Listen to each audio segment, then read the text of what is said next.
Hey guys, tonight we're talking about Phenibut, a drug that started as the Soviet Union's answer to space anxiety and ended up enslaving millions across Eastern Europe. Picture this. The same pill designed to keep cosmonauts calm while floating in the void now fuels addiction clinics from Moscow to Belgrade. The Soviets wanted to beat America to the stars, so they created a chemical that turned fear into confidence and anxiety into euphoria. Worked great for a while. Then people discovered they couldn't stop taking it without their brains essentially declaring war on their own bodies. The West looked at Russian tranquilizers and laughed, thinking their benzos were superior. 50 years later, Phenibut is sold legally on Amazon to American teenagers who have no idea they're ordering a substance that's destroyed more lives than most street drugs. Before we continue, subscribe to the channel if you enjoy these stories. Write in the comments where you're watching from and what time it is. I always find it fascinating to see people from around the world united by one story.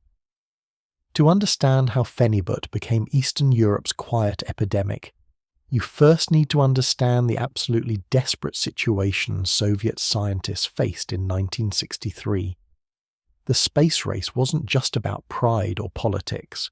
National survival hung on every successful launch.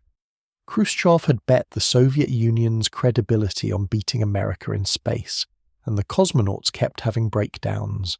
Not publicly, of course.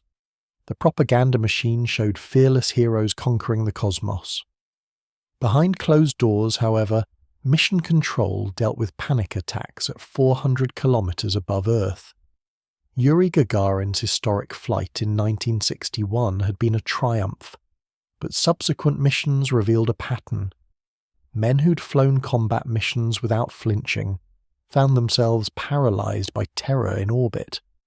The isolation hit differently than anyone predicted.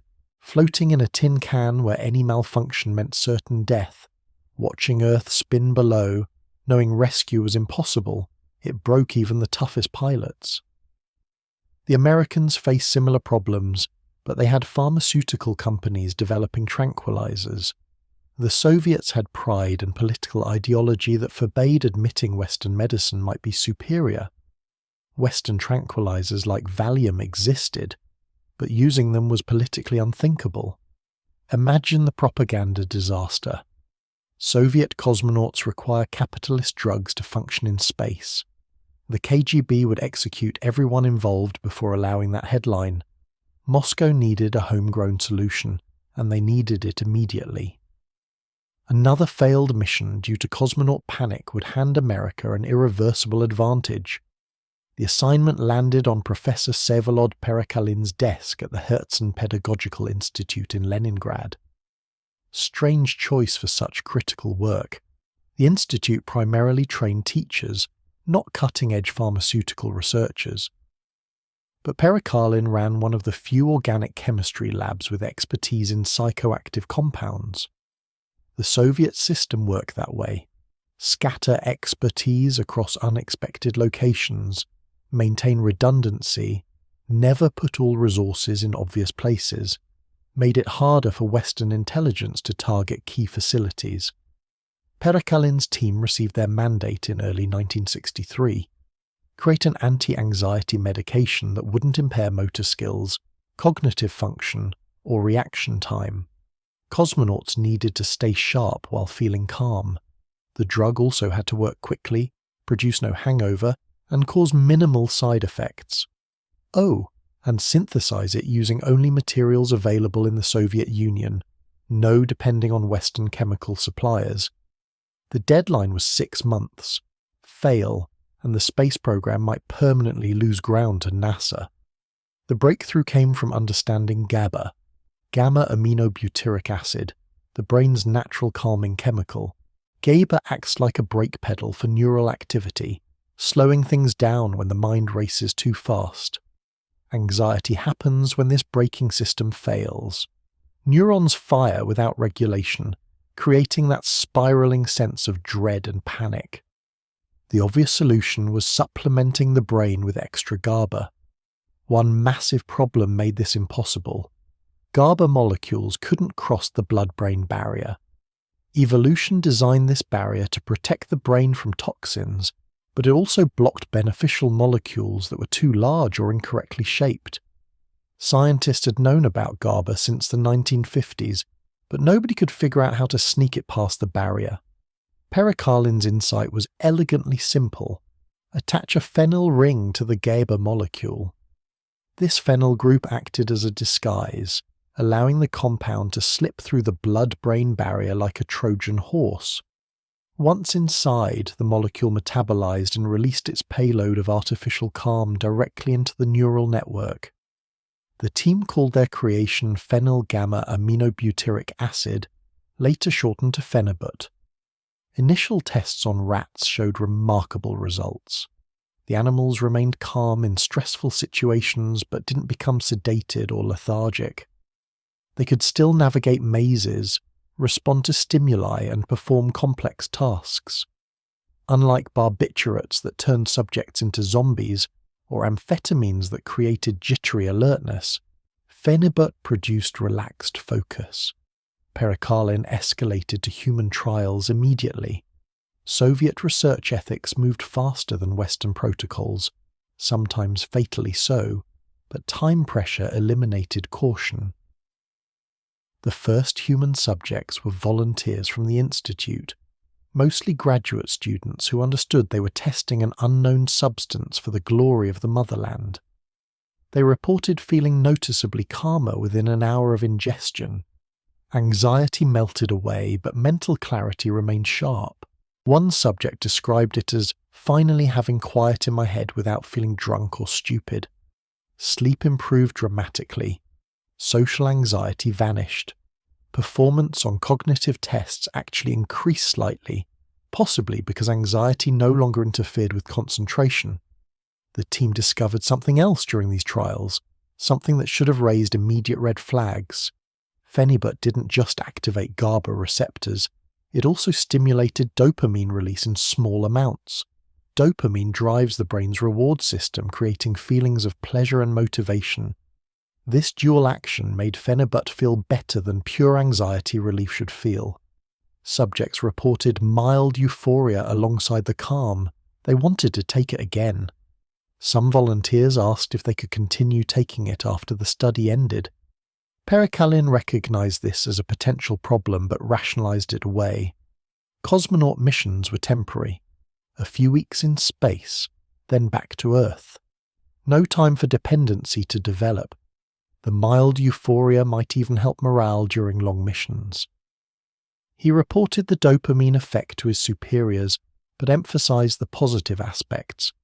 Enhanced motivation combined with reduced anxiety created ideal conditions for high-stress performance. The military loved it. The KGB authorized immediate production for classified use. By late 1963, Phenibut entered the official pharmacopoeia as a prescription medication for anxiety disorders, insomnia, and stress-related conditions. The space program received priority access. Cosmonauts began taking it during training, before launches, and throughout missions.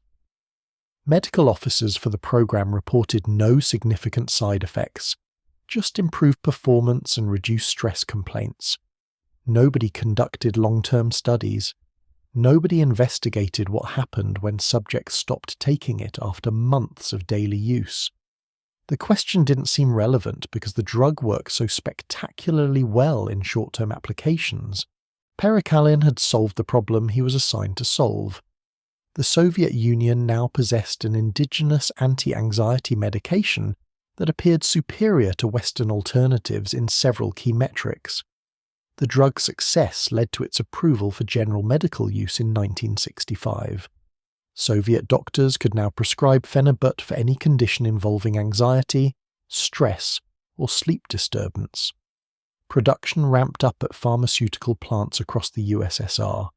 The price was kept artificially low, making it accessible to ordinary citizens. Within 2 years, millions of prescriptions were being filled annually.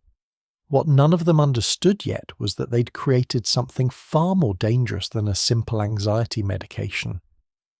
The combination of GABA activation and dopamine stimulation produced a substance that was both therapeutically effective and subtly addictive. The brain adapted to Phenibut's presence by downregulating its own GABA production and receptor sensitivity. Users didn't notice this happening because they kept taking the medication. Why would they stop?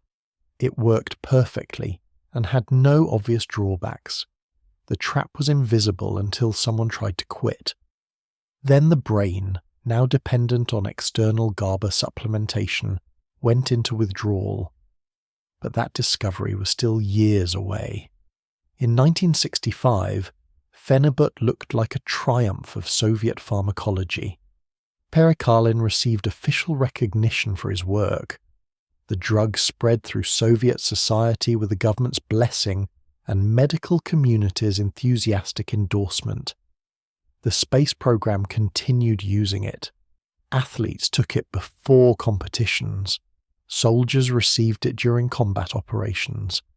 Nobody asked the critical question, what happens to a brain after years of artificial GABA supplementation?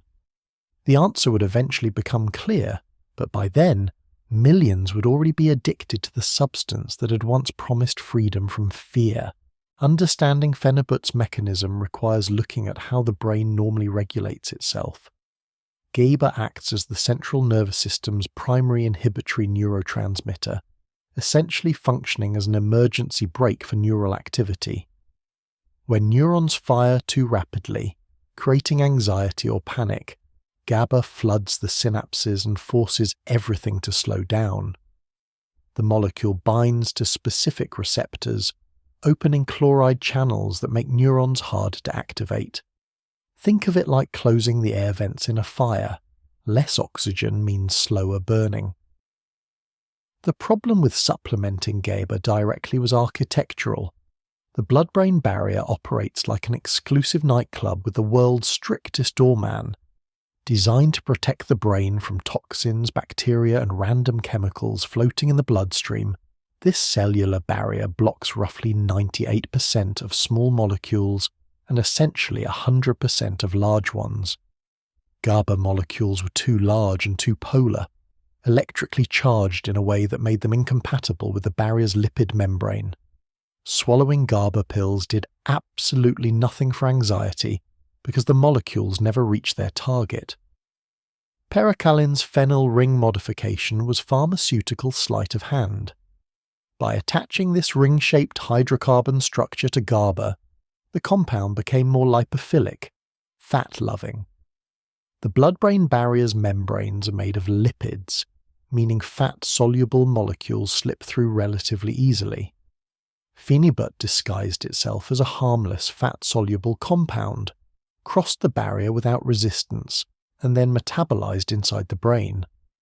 The phenyl ring fell away, leaving pure GABA flooding areas that evolution never intended to receive such direct supplementation.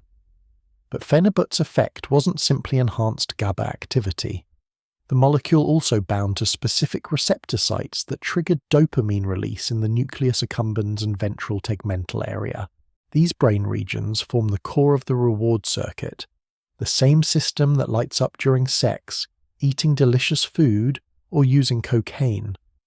Dopamine doesn't create pleasure directly. Instead, it generates motivation, anticipation, and the desire to repeat behaviors. When something triggers dopamine release, the brain tags that experience as important, do this again. This combination created a neurochemical profile unlike any existing medication. Benzodiazepines like Valium only activated GABA receptors, producing pure sedation without reward. Stimulants only hit dopamine, creating energy without calm. Phenibut did both simultaneously, generating relaxed motivation. Users felt simultaneously freed from anxiety and gently pushed toward productivity. The experience was subtle enough that most people didn't recognize it as drug-induced euphoria. They simply felt like better versions of themselves. Soviet doctors began prescribing Phenibut for an expanding list of conditions throughout the late 1960s. Insomnia was the most common indication, The drug reliably produced deep sleep without morning grogginess. Anxiety disorders ranging from generalized worry to panic attacks responded dramatically. PTSD cases, particularly soldiers returning from border conflicts, showed significant improvement. Even stuttering in children seemed to improve, possibly because the anxiety reduction allowed for better motor control of speech. The medical establishment treated Phenibut as a miracle drug with essentially no downsides. Published studies from Soviet research institutions reported excellent efficacy and minimal adverse effects. Dependency was mentioned in some papers, but characterized as rare and easily managed. The research was fatally flawed. Most studies lasted only a few weeks, nowhere near long enough to observe tolerance or withdrawal. Long-term outcome data simply didn't exist because nobody thought to collect it. Pharmaceutical production expanded rapidly to meet demand. State-run factories in Leningrad, Moscow, Kiev and Minsk manufactured Phenibut using Soviet-sourced precursor chemicals. The synthesis was relatively simple and cheap, requiring only basic organic chemistry equipment. Quality control varied wildly between facilities, meaning dosage accuracy fluctuated depending on which factory produced a particular batch. Some pills contained 200 mg, others 300 mg, despite identical labeling. Patients had no way of knowing they were taking inconsistent doses. By 1970, Phenibut had become thoroughly integrated into Soviet medical practice. Doctors prescribed it as casually as Western physicians prescribed aspirin. The typical prescription was 250 mg 3 times daily for 2 to 4 weeks, though many patients received longer courses for chronic conditions. Pharmacies stocked it routinely, and supplies rarely ran short. The drug's success became a source of national pride.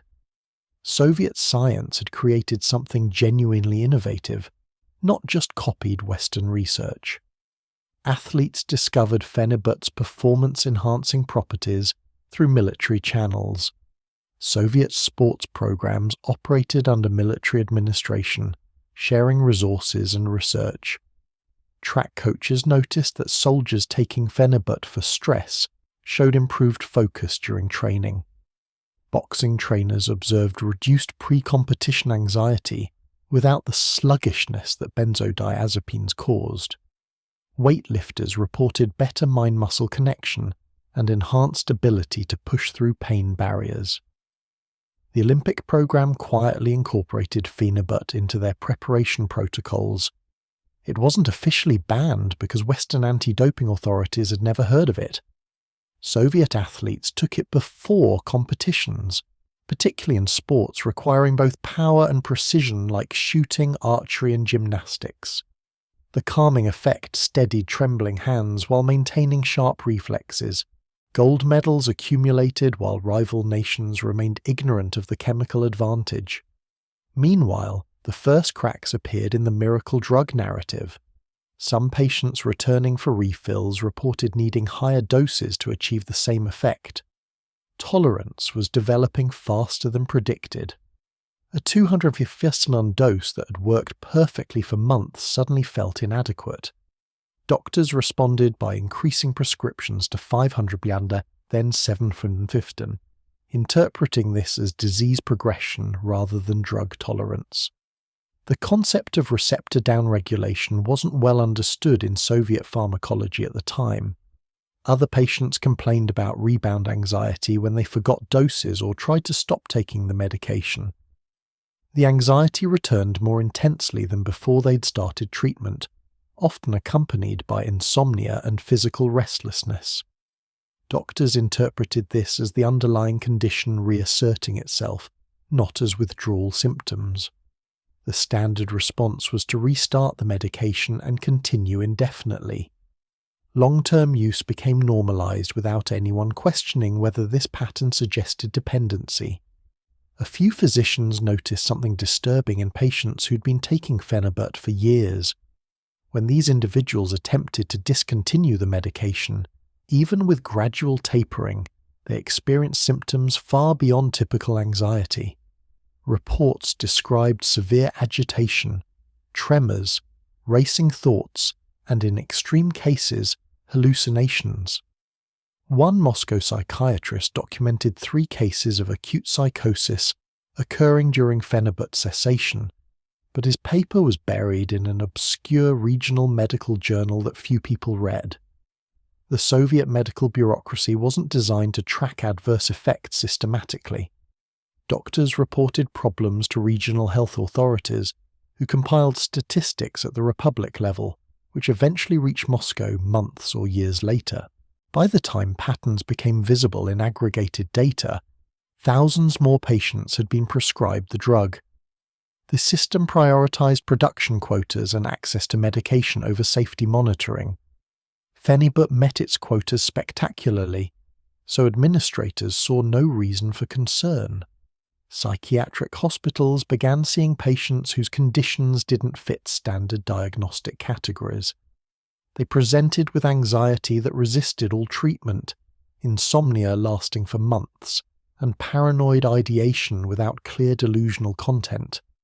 Some experienced akathisia, an unbearable internal restlessness that made sitting still physically impossible.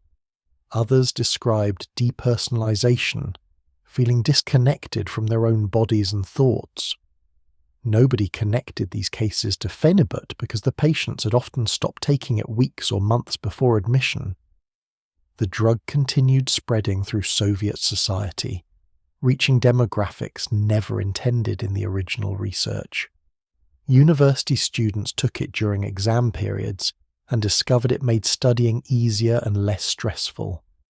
Factory workers used it to cope with monotonous assembly line work. Mothers took it for postpartum anxiety. The elderly received prescriptions for sleep problems. Phenibut became so ubiquitous that many families had bottles in their medicine cabinets, alongside everyday remedies. Black market distribution emerged as demand outpaced official prescription channels. Pharmacists sold pills under the counter without requiring paperwork. Factory workers diverted production batches for unofficial sale. The drug was cheap enough that corruption seemed harmless. Nobody thought they were dealing with a dangerous substance. It was just anxiety medication after all. Millions of Soviet citizens were taking it. How dangerous could it be? The answer was becoming clearer to those who looked closely, but the system had no mechanism for broadcasting warnings. Individual doctors seeing problems in their practices couldn't communicate effectively with colleagues across the vast Soviet territory. Medical conferences focused on successes, not failures. Research funding went toward developing new applications for Phenibut, not investigating potential harms. The momentum behind the drug was unstoppable, driven by institutional inertia, economic incentives, and genuine belief in its benefits. By 1975, Phenibut production exceeded 50 million doses annually across all Soviet pharmaceutical facilities. The number of long-term users was certainly in the millions, possibly tens of millions when counting the entire Warsaw Pact. Each of them was slowly adapting their brain chemistry to require external GABA supplementation. Their neurons were down-regulating receptor sites, reducing natural GABA production, and becoming dependent on the artificial supply.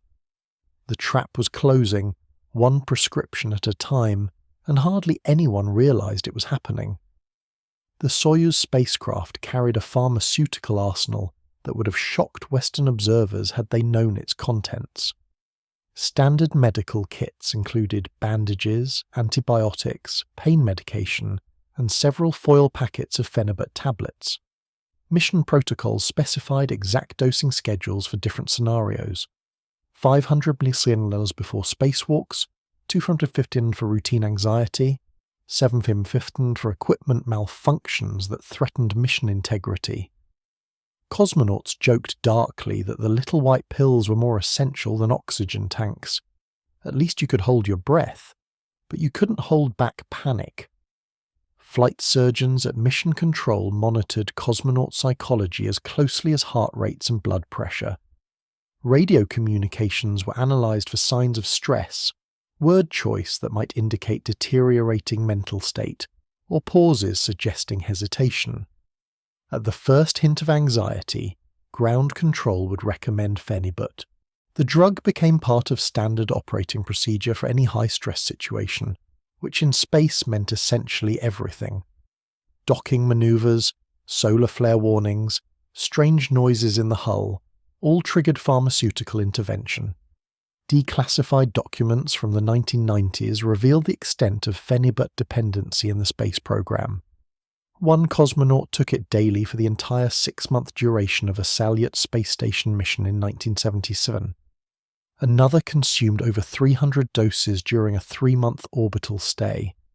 Mission logs showed that Phenibut use increased dramatically during long-duration flights, as isolation and confinement wore down psychological defences. Ground control approved every request for additional supplies, viewing the drug as a mission-critical resource rather than a potential problem. The zero-gravity environment created unique challenges that Phenibut seemed perfectly designed to solve.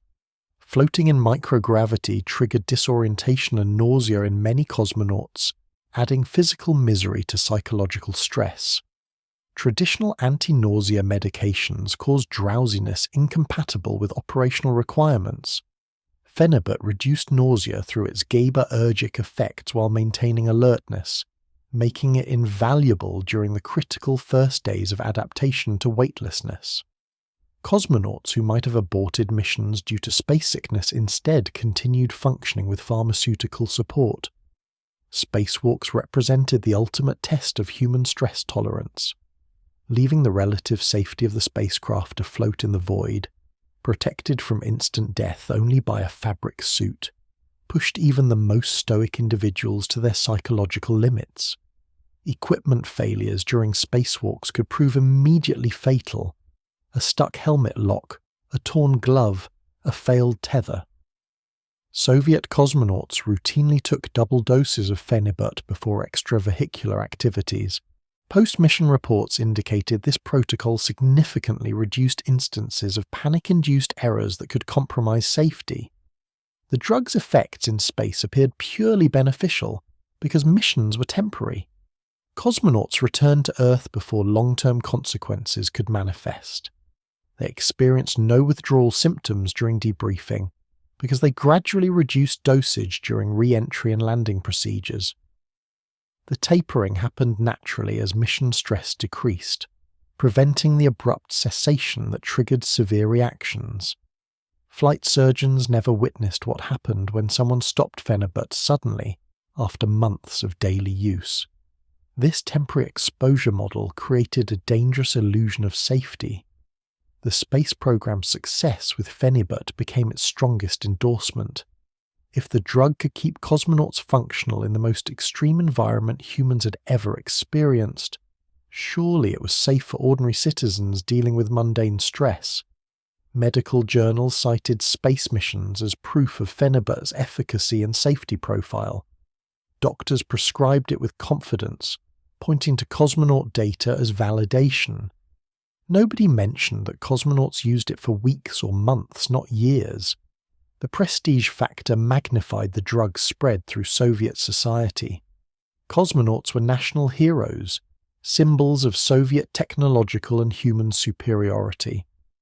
Marketing materials for Phenibut subtly referenced its use in the space program, implying that ordinary citizens could access the same enhancement that propelled heroes into orbit. Pharmaceutical advertisements featured images of rockets and stars, connecting the medication to the glory of space exploration. The association made Phenibut seem patriotic rather than pharmaceutical. Afghan war veterans returning in the early 1980s became the next major group of Phenibut users. Combat stress from guerrilla warfare in mountainous terrain created epidemic levels of what would later be recognized as PTSD. Soviet military psychiatry didn't formally acknowledge post-traumatic stress as a distinct condition, instead categorizing symptoms under various neurotic disorders.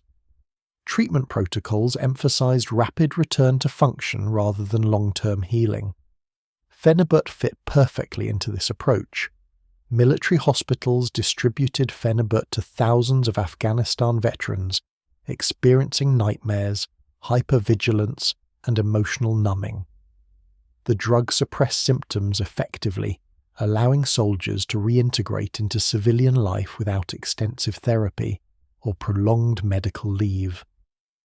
Many veterans remained on Phenibut for years after discharge, receiving prescriptions through military medical channels or civilian doctors. The Defense Ministry viewed this as a successful intervention, measuring outcomes by employment rates and social stability rather than long-term health consequences. Intelligence services discovered Phenibut's utility for their own operations during this period. KGB officers working undercover in foreign countries faced sustained psychological pressure from maintaining false identities, risk of exposure, and isolation from normal support systems. Phenibut allowed them to manage this stress while remaining operationally effective. The drug became standard issue for certain classifications of field agents, particularly those operating in Western Europe and North America, where anxiety might compromise their performance. Olympic athletes continued using Phenibut with increasingly sophisticated protocols. Sports physiologists developed timing strategies to maximize benefits during competition while minimizing tolerance buildup. Cyclic dosing patterns emerged: high doses during competition seasons, tapered breaks during training periods.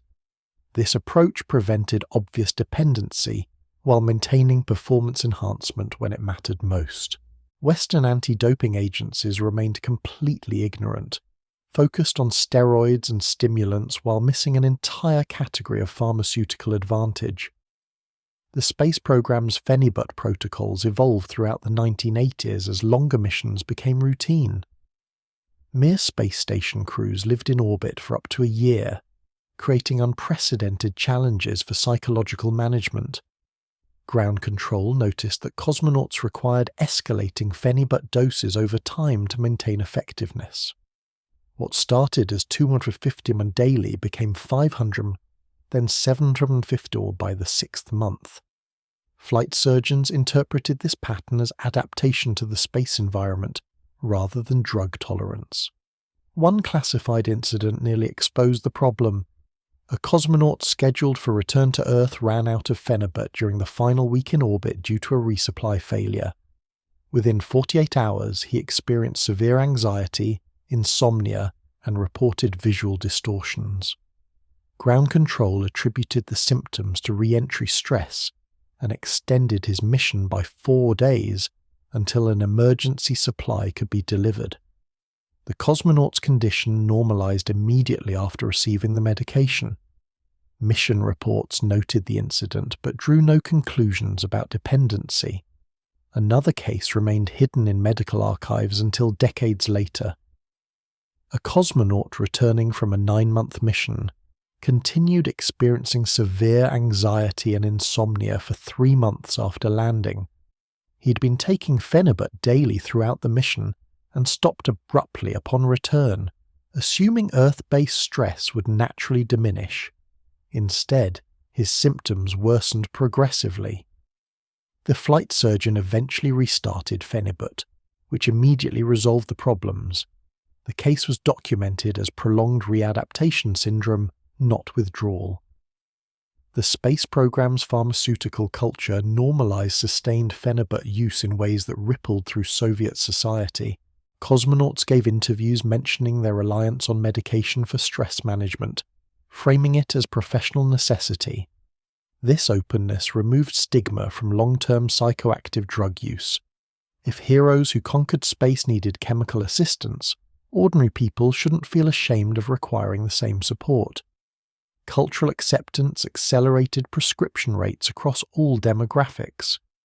By the mid-1980s, the Soviet space program had accumulated more human hours of Phenibut exposure than any other institution on Earth. Hundreds of cosmonauts had taken the drug for extended periods in the most challenging environment imaginable. The overwhelming consensus was that Phenibut worked brilliantly and caused no significant problems. This massive body of empirical experience, all positive or neutral in reported outcomes, created unshakable confidence in the drug's safety. Flight surgeons saw no reason to question a pharmaceutical intervention that had never caused a mission failure or serious medical incident in orbit. What nobody in the space program understood was that their exposure model, temporary use followed by gradual tapering, bore little resemblance to how millions of Soviet citizens were actually using the drug. Patients on Earth took Phenibut continuously for years without breaks, built tolerance steadily, and often stopped abruptly when prescriptions lapsed or supplies ran short. The space program's success with carefully managed time-limited use created false confidence about open-ended civilian prescribing. The disconnect between controlled space protocols and chaotic Earthbound reality would eventually create disaster, but the warning signs remained invisible to those who only saw the triumph of cosmonauts returning safely from the stars. Soviet medical doctrine in the 1970s operated on a simple principle: every ailment deserved pharmaceutical intervention. Doctors measured their success by prescription volume rather than patient outcomes, creating perverse incentives to medicate aggressively. Phenibut became the Swiss Army knife of Soviet psychiatry. Insomnia, anxiety, depression, irritability, exam stress, work pressure, and dozens of other complaints all received the same white pills. General practitioners wrote prescriptions after 5-minute consultations, rarely asking about previous medication use or duration of treatment. The drug's versatility made it irresistible to physicians facing overwhelming patient loads. A factory worker complaining of work-related stress got Phenibut. A university student anxious about exams received the same prescription. New mothers with postpartum anxiety, elderly patients with sleep disturbances, and children with attention problems all left clinics carrying bottles of pills. Doctors appreciated that Phenibut rarely caused immediate adverse effects, allowing them to move through appointments quickly without worrying about emergency callbacks. Afghan veterans flooded the medical system starting in 1980, as casualties from the guerrilla war mounted. Soldiers returned with shattered nerves from watching friends die in ambushes, enduring rocket attacks on bases, and conducting brutal counterinsurgency operations in hostile mountain terrain. The Soviet military didn't recognize PTSD as a legitimate diagnosis. Admitting combat caused lasting psychological damage would undermine propaganda about the righteous liberation of Afghanistan. Instead, veterans received vague diagnoses of neurotic syndrome or reactive anxiety state. Phenibut became the standard treatment protocol for these men. Military hospitals prescribed it liberally, viewing rapid symptom suppression as the primary goal. Veterans who couldn't sleep without nightmares found the drug granted them 8 hours of dreamless unconsciousness. Those experiencing hypervigilance and panic attacks discovered that Phenibut dampened their threat detection systems to manageable levels. The treatment worked spectacularly for symptom control, allowing soldiers to return to civilian life and find employment without obvious signs of trauma.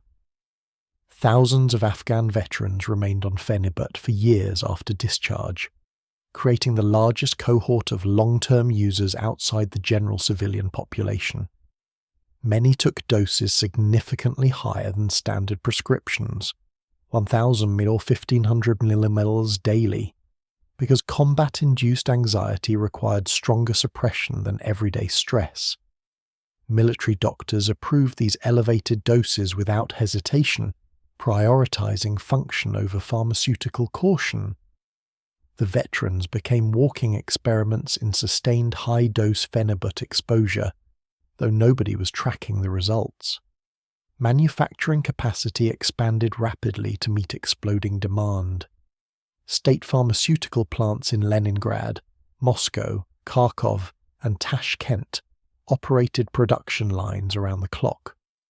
The synthesis required only basic equipment and readily available precursor chemicals, making it economically attractive compared to more complex medications.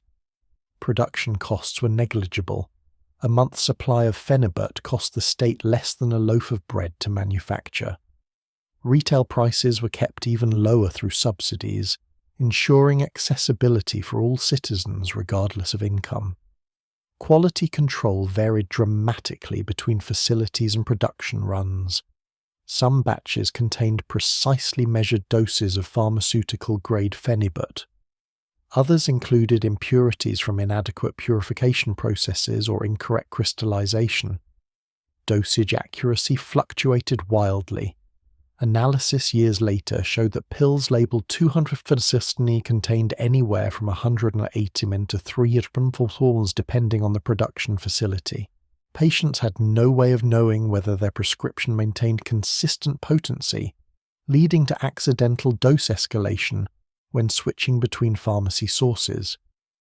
The absence of centralized oversight allowed these problems to persist unchecked. Each Soviet republic operated semi-autonomous pharmaceutical systems that reported to Moscow only sporadically. Quality inspections focused on production quotas rather than chemical analysis. Facilities that met their monthly targets received bonuses. Those that flagged safety concerns faced bureaucratic punishment for disrupting supply chains. The incentive structure guaranteed that problems remained hidden at the local level, rather than escalating to central authorities who might impose restrictions. Prescription regulations existed on paper, but meant nothing in practice. Doctors were supposed to limit Phenibut prescriptions to 4 weeks, with mandatory re-evaluation before renewal. This rule was universally ignored. Pharmacists filled 3-month and 6-month prescriptions without question. Some patients received open-ended authorizations allowing unlimited refills. The regulatory framework designed to prevent long-term use collapsed immediately upon contact with clinical reality. Doctors had neither time nor inclination to enforce restrictions on a medication they considered harmless. Black markets emerged not from prohibition, but from convenience. Pharmacists discovered they could sell Phenibut without prescriptions and pocket the difference between official and unofficial prices. Factory workers diverted production batches through loading dock theft, creating parallel distribution networks. The drug was cheap enough that these illegal sales generated only modest profits, but volume compensated. Underground suppliers moved thousands of doses weekly through networks that operated openly in bazaars and informal markets. Warning signs accumulated in medical records across the Soviet Union, but the system lacked mechanisms to aggregate this data into actionable intelligence.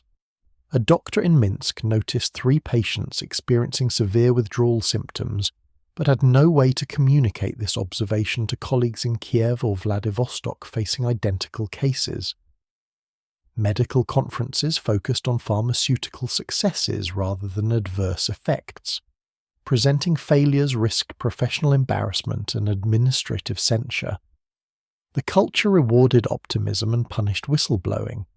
Individual physicians who attempted to document Phenibut problems found their research blocked by institutional resistance.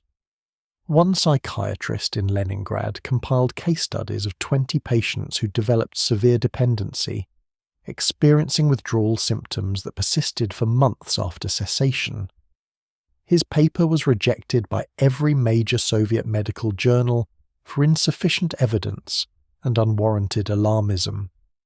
The journals preferred publishing studies showing Phenibut's continued efficacy, which aligned with pharmaceutical industry interests and state investment in production capacity.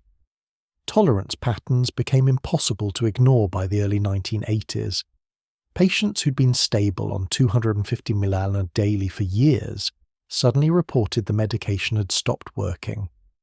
Doctors interpreted this as disease progression rather than receptor downregulation. The standard response was dose escalation, increased to 500 milliliters, then 750, then 1,000 as tolerance inevitably developed to each level. Some long-term users eventually took doses that would have knocked them unconscious when they'd started treatment. Their brains had adapted so thoroughly to artificial GABA supplementation that enormous quantities were required to produce any effect. A disturbing pattern emerged among patients who ran out of medication between prescription refills. They experienced rebound anxiety far exceeding their original symptoms, often accompanied by physical manifestations like tremors, rapid heartbeat, and profuse sweating. Most doctors recognized these as withdrawal symptoms, but rationalized them as proof that the underlying condition required continuous treatment. The logic was circular and inescapable. If stopping the medication caused problems, clearly the patient needed to stay on it indefinitely. Psychiatric hospitals began admitting patients with symptoms that defied standard diagnoses. They presented with treatment-resistant anxiety mixed with paranoid ideation, insomnia lasting months, and motor agitation that responded poorly to typical interventions. Many had been taking Phenibut for years before experiencing what appeared to be spontaneous psychiatric decompensation. Nobody connected the dots because the temporal relationship between stopping Phenibut and symptom onset could be weeks or months. The drug had left their systems, but their brains remained in withdrawal. The economic incentives maintaining Phenibut's status quo were overwhelming. Pharmaceutical plants employed thousands of workers whose jobs depended on continued production. Regional economies in cities hosting manufacturing facilities relied on the tax revenue and employment. State budgets allocated funds specifically for Phenibut procurement by hospitals and clinics. Disrupting this system would require admitting that decades of medical practice and massive capital investment had been fundamentally misguided. No bureaucrat wanted responsibility for that revelation. Medical schools taught Phenibut as a safe, effective anxiolytic with decades of successful use supporting its prescription. New doctors graduated believing this narrative completely, having never been exposed to critical analysis of long-term outcomes. The educational system perpetuated ignorance by design, emphasizing pharmaceutical solutions over skeptical evaluation. Students learned to prescribe Phenibut for anxiety the way they learned to prescribe antibiotics for infections, as standard, uncontroversial medical practice. By 1985, conservative estimates suggested over 5 million Soviet citizens were taking Phenibut regularly, with perhaps half of them using it for more than a year continuously. The actual numbers were certainly higher because informal distribution networks and military prescriptions weren't captured in civilian health statistics. Each long-term user represented a ticking time bomb of neurochemical dependency, their brains slowly rewiring to require external GABA supplementation for normal function. The withdrawal epidemic was building silently, waiting for the moment when supply chains would disrupt or patients would attempt to quit. That moment was approaching faster than anyone realized. The Soviet Union itself was entering terminal decline, and when the system collapsed, so would the pharmaceutical infrastructure that kept millions of Phenibut users medicated. The drug that had been designed to calm cosmonauts and help soldiers function would soon trap an entire generation in a nightmare of dependency, as the empire that created it crumbled into chaos and left its addicts to fend for themselves in the ruins. The Soviet Union's final years saw pharmaceutical production quotas maintained even as food supplies collapsed. Phenibut factories continued operating through 1990 and 1991, while grocery stores stood empty, creating the absurd situation where citizens could easily obtain anti-anxiety medication but not bread. The priorities revealed something fundamental about the dying empire. Keeping the population chemically sedated mattered more than feeding them. Millions of people dependent on daily Phenibut needed their supply uninterrupted, and the state understood that withdrawal from the medication could trigger social instability worse than hunger. December 1991 brought formal dissolution, and with it, the complete evaporation of pharmaceutical oversight. The centralized Soviet health ministry vanished overnight, leaving 15 newly independent republics scrambling to establish their own regulatory systems. This process took years in the best cases and never happened at all in the worst. Phenibut production facilities suddenly operated without supervision, answerable to no authority beyond basic commercial law. Plant managers who'd spent careers following state mandates now controlled valuable pharmaceutical assets in an economy where regulations meant nothing. The response was predictable and immediate. Factories that had produced Phenibut for state distribution shifted to selling it directly into emerging private markets. Prices rose from subsidized pennies to market rates, but remained affordable because production costs were negligible. More importantly, prescription requirements disappeared completely in the chaos. Pharmacies sold Phenibut over the counter alongside aspirin and vitamins. Anyone with money could buy unlimited quantities without medical justification or record keeping. The drug that had been technically controlled became absolutely unregulated. Economic collapse throughout the former Soviet sphere drove Phenibut consumption to unprecedented levels. The 1990s brought hyperinflation, unemployment, currency collapse, and social disintegration across Eastern Europe and Central Asia. Life savings vanished overnight when currencies devalued. State enterprises shut down, throwing millions into unemployment. Crime rates exploded as organized criminal groups filled power vacuums left by retreating state authority. The population needed something to cope with apocalyptic stress, and Phenibut was cheap, available, and effective. Afghan veterans faced particularly brutal circumstances. Their military pensions became worthless through inflation, leaving men with severe trauma and no financial support. Many had been taking Phenibut since the 1980s and couldn't function without it. The drug was often their only stability in lives destroyed by war and economic collapse. They bought supplies from pharmacies, street dealers, or directly from factories willing to sell bulk quantities for cash.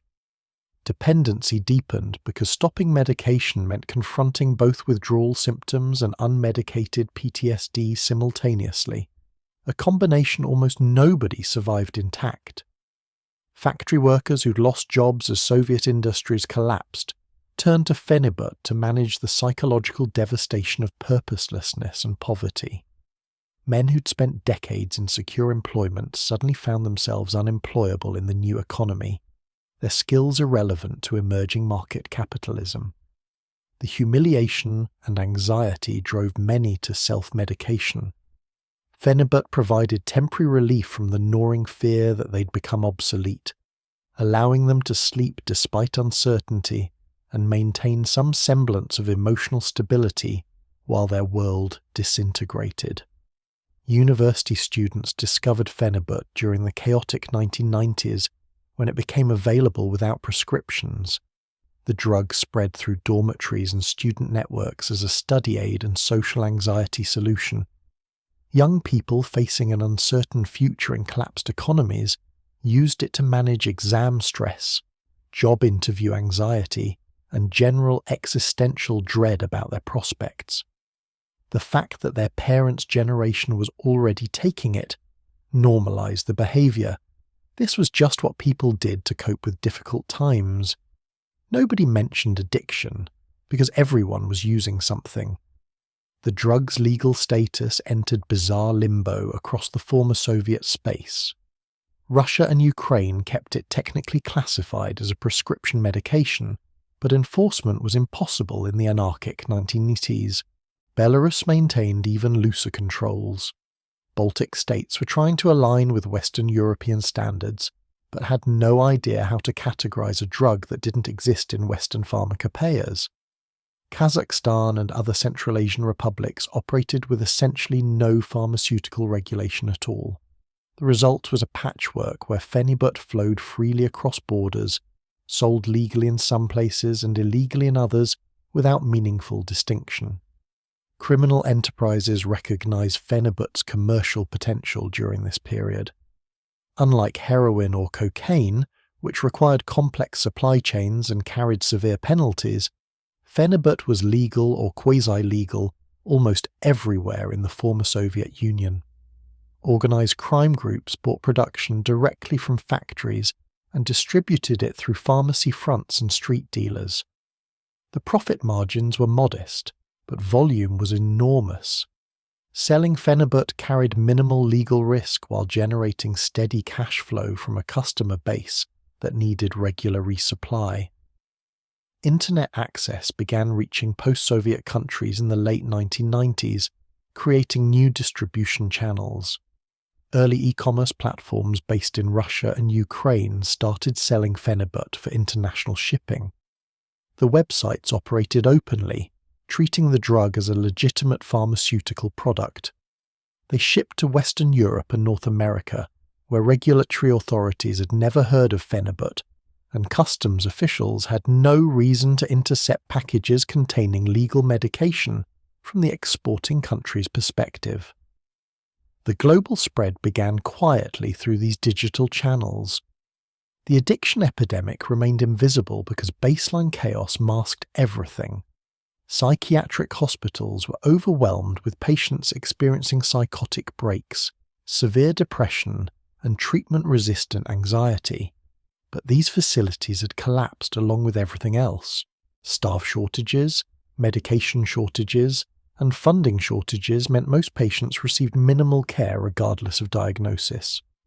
Phenibut withdrawal cases got lumped into general psychiatric crisis categories without specific identification. The system couldn't track the problem because the system barely existed. A generation of doctors trained in the Soviet era continued prescribing Phenibut according to protocols learned in medical school decades earlier. They saw no reason to change their practice based on the drug's proven track record. Younger doctors in newly independent countries received fragmentary training that often included outdated Soviet textbooks still describing Phenibut as safe and effective. The medical consensus remained unchanged despite mounting evidence of widespread dependency. Inertia preserved the status quo, even as the infrastructure that had created it disintegrated. Some patients who'd been taking Phenibut for years attempted to quit during the 1990s chaos, when supplies became unreliable or unaffordable. What they experienced was withdrawal horror beyond anything documented in medical literature. Weeks of insomnia so severe that hallucinations emerged from sleep deprivation, anxiety that made leaving the house impossible, physical tremors that prevented basic tasks like holding a cup or writing, depersonalization so intense that they felt like observers in their own bodies, disconnected from reality itself. Many relapsed immediately rather than endure these symptoms, convinced they'd developed a severe mental illness requiring lifelong medication. The withdrawal timeline differed dramatically from other drugs. Alcohol and benzodiazepine withdrawal peaked within days and typically resolved within weeks. Phenibut withdrawal could last months or even years after cessation, with symptoms waxing and waning unpredictably. Former users reported feeling relatively normal for weeks, then experiencing sudden crashes into severe anxiety and insomnia. This protracted timeline made causal connections difficult to establish. By the time withdrawal symptoms peaked, the person might have been off Phenibut for 2 months, making it seem unrelated to the medication they'd stopped. Suicide rates spiked across the former Soviet Union during the 1990s, attributed entirely to economic hardship and social collapse. Nobody investigated how many of those deaths involved people experiencing Phenibut withdrawal. The compound's ability to trigger suicidal ideation during cessation was well established in the limited research that existed, but this information never reached the doctors, psychiatrists, or coroners dealing with the epidemic. Each death was recorded as depression or economic desperation, not iatrogenic pharmaceutical catastrophe. The drug's chemical stability meant that old Soviet-era stockpiles remained potent throughout the decade. Warehouses full of Phenibut produced in the 1980s still contained active medication in the late 1990s. This massive inventory kept prices low and availability high, ensuring that anyone who wanted the drug could obtain it regardless of production disruptions. The Soviet pharmaceutical legacy persisted in literal form.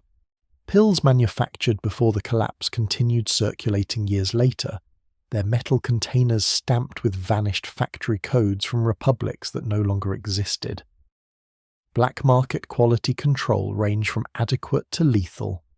Some underground suppliers sold pharmaceutical-grade Phenibut diverted from legitimate factories. Others manufactured it in improvised labs with wildly varying purity. The worst cases involved deliberate adulteration, cutting Phenibut with other white powders to increase profit margins. Users had no way to verify what they were consuming. Dosing became Russian roulette when switching between suppliers, with some batches containing double or triple the expected concentration. Overdoses resulted from this chaos, though they were rarely recognized as such. By 2000, the former Soviet Union hosted what was likely the largest concentration of Phenibut-dependent individuals on the planet. Conservative estimates suggested 10 million people taking it regularly across Russia, Ukraine, Belarus, and Central Asian republics. The actual number was probably far higher because informal markets and lack of tracking meant nobody truly knew the scope. Each of them had adapted their brain chemistry to require external GABA supplementation with tolerance levels that would have seemed impossible during the drug's initial development. They represented 3 decades of accumulated addiction, the legacy of a Soviet medical system that had prioritized pharmaceutical intervention without understanding long-term consequences.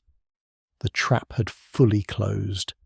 Millions needed Phenibut to function normally, their brains incapable of self-regulation after years of artificial supplementation. Stopping meant months of withdrawal horror. Continuing meant progressive tolerance requiring ever higher doses. The drug designed to calm cosmonauts in space had become the chain binding an entire generation to pharmaceutical dependency, and the system that might have helped them escape had collapsed into ruins that offered no path to recovery.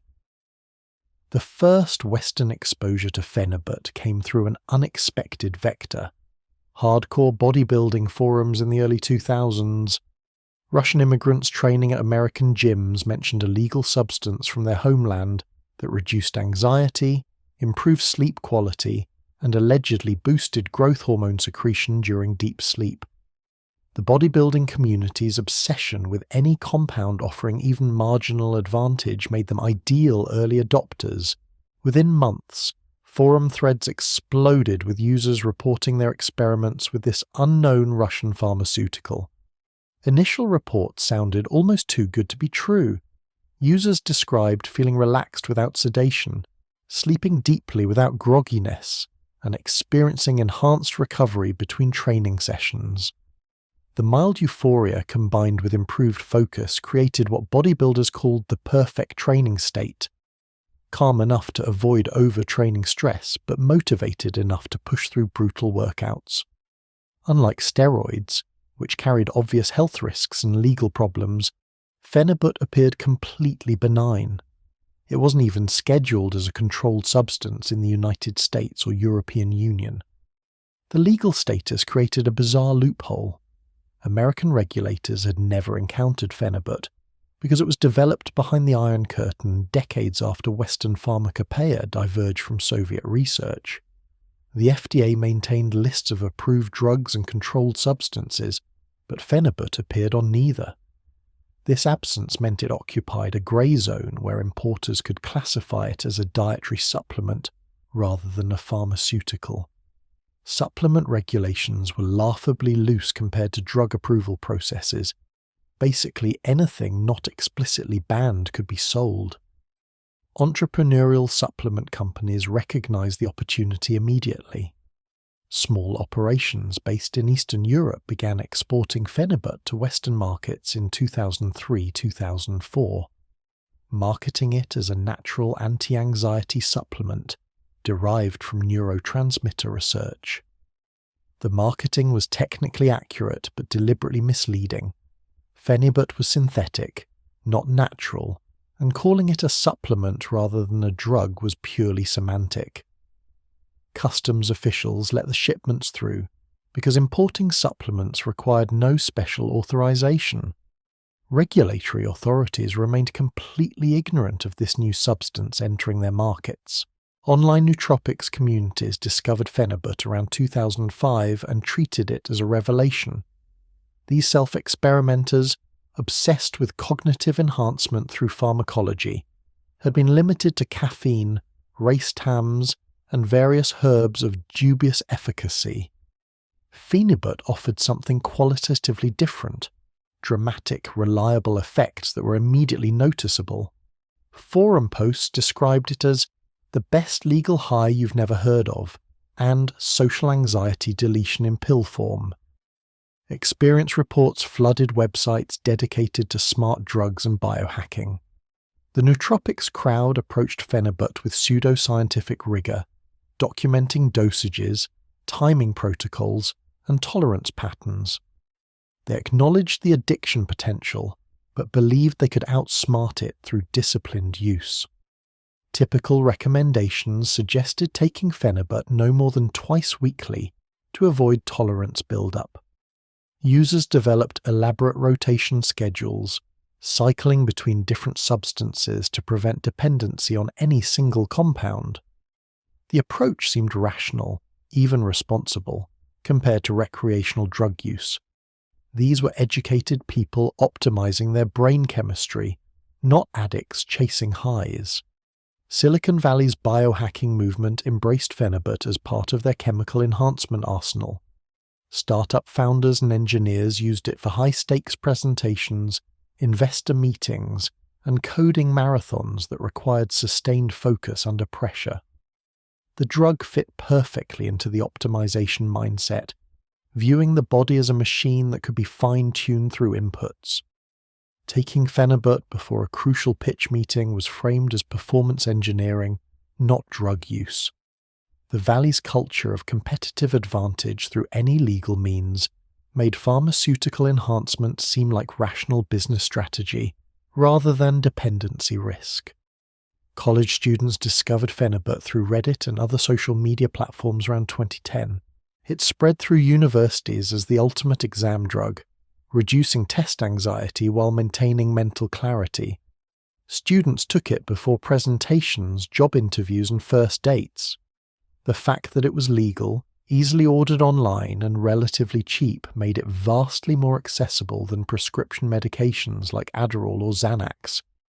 No need for fake doctor visits or illegal dealers when Amazon sold bottles of Phenibut with 2-day shipping. Major online retailers became unwitting distribution channels for a Russian pharmaceutical that had created addiction epidemics across Eastern Europe.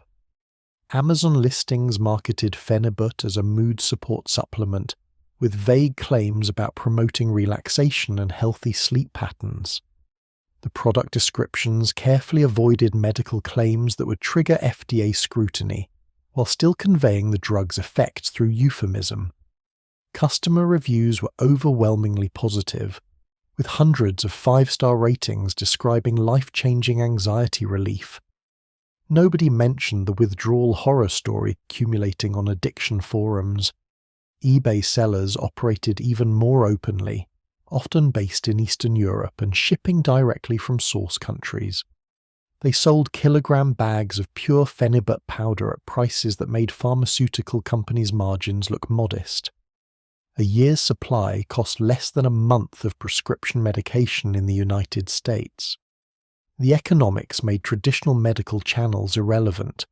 Why visit a doctor and pay for prescriptions when you could order the same chemical for pennies per dose and have it arrive in unmarked packaging? Specialized nootropics vendors emerged as a distinct industry between 2008 to 2012, operating websites that sold dozens of cognitive enhancement compounds.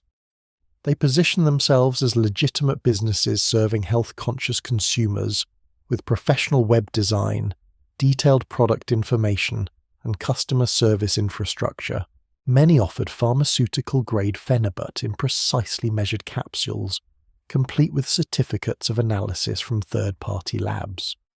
The veneer of legitimacy made it easy to forget these were unregulated substances with serious addiction potential. The warnings were always there, buried in forum posts and experience reports. Long-term users described needing escalating doses to achieve the same effects. Others shared horror stories of withdrawal lasting months after cessation. Some warned explicitly that Phenibut dependency was worse than alcohol or benzodiazepines because doctors didn't recognize it and had no established treatment protocols. These cautionary tales appeared alongside the positive reports, but new users consistently dismissed them. The pattern was universal and predictable. Everyone thought they'd be the exception, that they'd use it responsibly where others had failed. Western users suffered from a particular form of arrogance regarding addiction. They'd seen the post-Soviet addiction crisis through news reports and documentaries, interpreting it as a consequence of Russian dysfunction rather than the drug's inherent properties. American and European users believed their superior self-control, education, and access to information would prevent similar outcomes.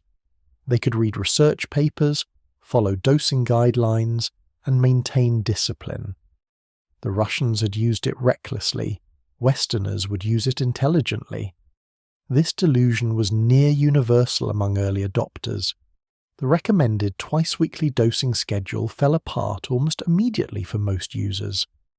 The acute benefits of Phenibut made it perfectly suited for any stressful situation, and modern life provided endless stress. Monday morning presentation, take Phenibut. Thursday evening date, another dose. Weekend social event? Why not? It's been 2 days. Saturday job interview? Obviously need it. The rationalizations came easily because each situation genuinely justified pharmaceutical assistance. Before users recognized the pattern, they were taking it 4 times weekly, then 6, then daily. Tolerance developed with mathematical precision. The 500 milliliter dose that produced euphoria during the first use barely touched anxiety after a month of regular use. Users increased to 750 milliliter, then 1,000, chasing the original effect. The nootropics community called this dose creep and warned against it constantly. But warnings meant nothing against neurochemistry. GABA receptors downregulated in response to chronic stimulation, requiring more drug to produce equivalent effects. The brain adapted to Phenibut's presence by becoming dependent on it for normal function. Online vendors had no incentive to discourage heavy use. They sold more product when customers developed tolerance and needed higher doses. Some vendors deliberately undermined harm reduction by marketing larger package sizes at better prices per gram, encouraging bulk purchases. The business model depended on repeat customers, and addiction guaranteed loyalty. Nobody needed to explicitly promote dependency. Just sell the product and let neurochemistry do the rest. The parallel to tobacco companies was obvious to anyone paying attention, but the vendors operated in legal grey zones where accountability didn't exist. YouTube videos promoting Phenibut appeared from self-styled biohacking influencers, some accumulating hundreds of thousands of views. These videos presented the drug as a life-changing nootropic, downplaying addiction risks while emphasizing benefits. Comment sections filled with testimonials from users who'd found relief from crippling social anxiety. The videos rarely mentioned that many commenters would become dependent and face brutal withdrawal within months. The platform's algorithm promoted this content to users searching for anxiety solutions, creating a pipeline from legitimate mental health concerns to unregulated pharmaceutical experimentation. Cryptocurrency adoption in the late 2010s made Phenibut transactions even less traceable. Vendors accepting Bitcoin could operate from anywhere, ship internationally, and avoid traditional financial oversight. The combination of cryptocurrency payments, international shipping, and legal ambiguity created a regulatory nightmare. Governments couldn't effectively ban a substance when it could be purchased from overseas vendors who ignored domestic laws. Enforcement required international cooperation that didn't exist for what most countries still considered a minor issue. The Western Phenibut market exploded between 2010 and 2020, growing from a niche nootropics curiosity to a mass-market supplement with millions of regular users. Sales figures were impossible to calculate precisely because much of the trade happened through unregulated channels, but industry estimates suggested annual sales in the tens of millions of dollars across North America and Europe alone. Each purchase represented someone walking voluntarily into the same trap that had caught millions of post-Soviet users, convinced they'd somehow avoid the inevitable outcome through willpower and informed decision-making. The cycle was repeating on a global scale, powered by the Internet's ability to distribute both the substance and the rationalizations for using it.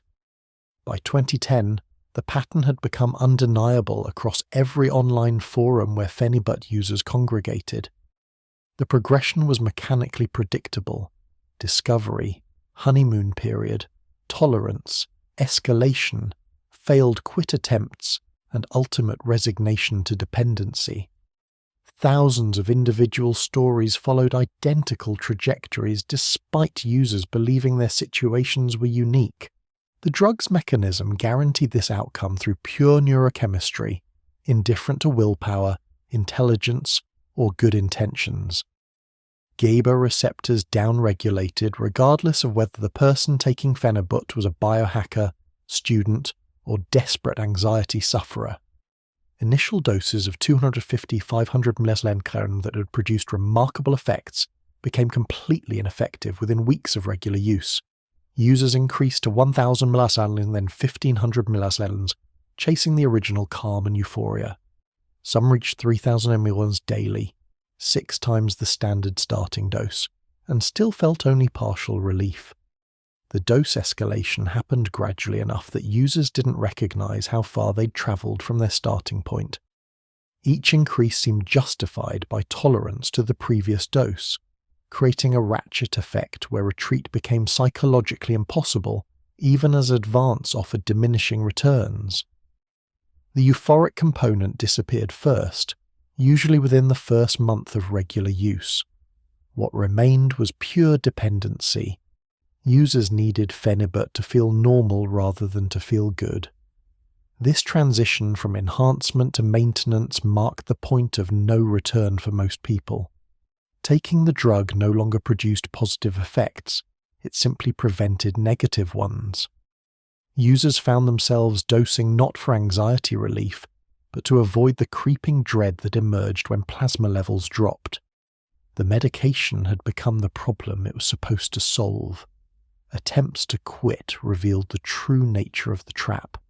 Users who stopped taking Phenibut after months of daily use experienced immediate rebound anxiety that made their original symptoms seem trivial by comparison. The first 24 hours brought psychological distress so intense that most people assumed they were having a medical emergency. Heart racing, hands trembling, thoughts spiraling into catastrophic scenarios about death and insanity. Sleep became impossible. Every sound triggered startle responses. The body interpreted baseline existence as mortal danger. Physical symptoms emerged within 48 hours of cessation, distinguishing Phenibut withdrawal from simple anxiety. Muscle fasciculations, involuntary twitching and spasms appeared throughout the body. Some users described their muscles feeling like they were vibrating at the cellular level. Temperature regulation failed, causing alternating hot flashes and chills. Blood pressure spiked unpredictably, sometimes reaching hypertensive crisis levels. The autonomic nervous system, deprived of GABAergic suppression, went haywire like an engine without a governor. The insomnia was particularly devastating because it lasted weeks or months. Not just difficulty sleeping, complete inability to lose consciousness despite crushing exhaustion.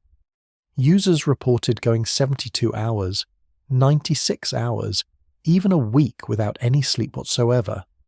The sleep deprivation itself triggered additional symptoms including hallucinations, paranoia, and cognitive impairment. When sleep finally came, it was fragmented and non-restorative, providing no relief from the mounting psychological damage. Some users developed permanent sleep disorders even after recovery. Week 1 of withdrawal introduced symptoms that crossed into psychiatric territory. Visual disturbances appeared, trails following moving objects, geometric patterns overlaying vision, peripheral movement that vanished when directly observed. Auditory hallucinations range from subtle, hearing one's name called by a voice that wasn't there, to terrifying full conversations and music playing from empty rooms. These hallucinations felt qualitatively different from psychotic breaks because users retained insight, recognizing the experiences as unreal while still perceiving them vividly.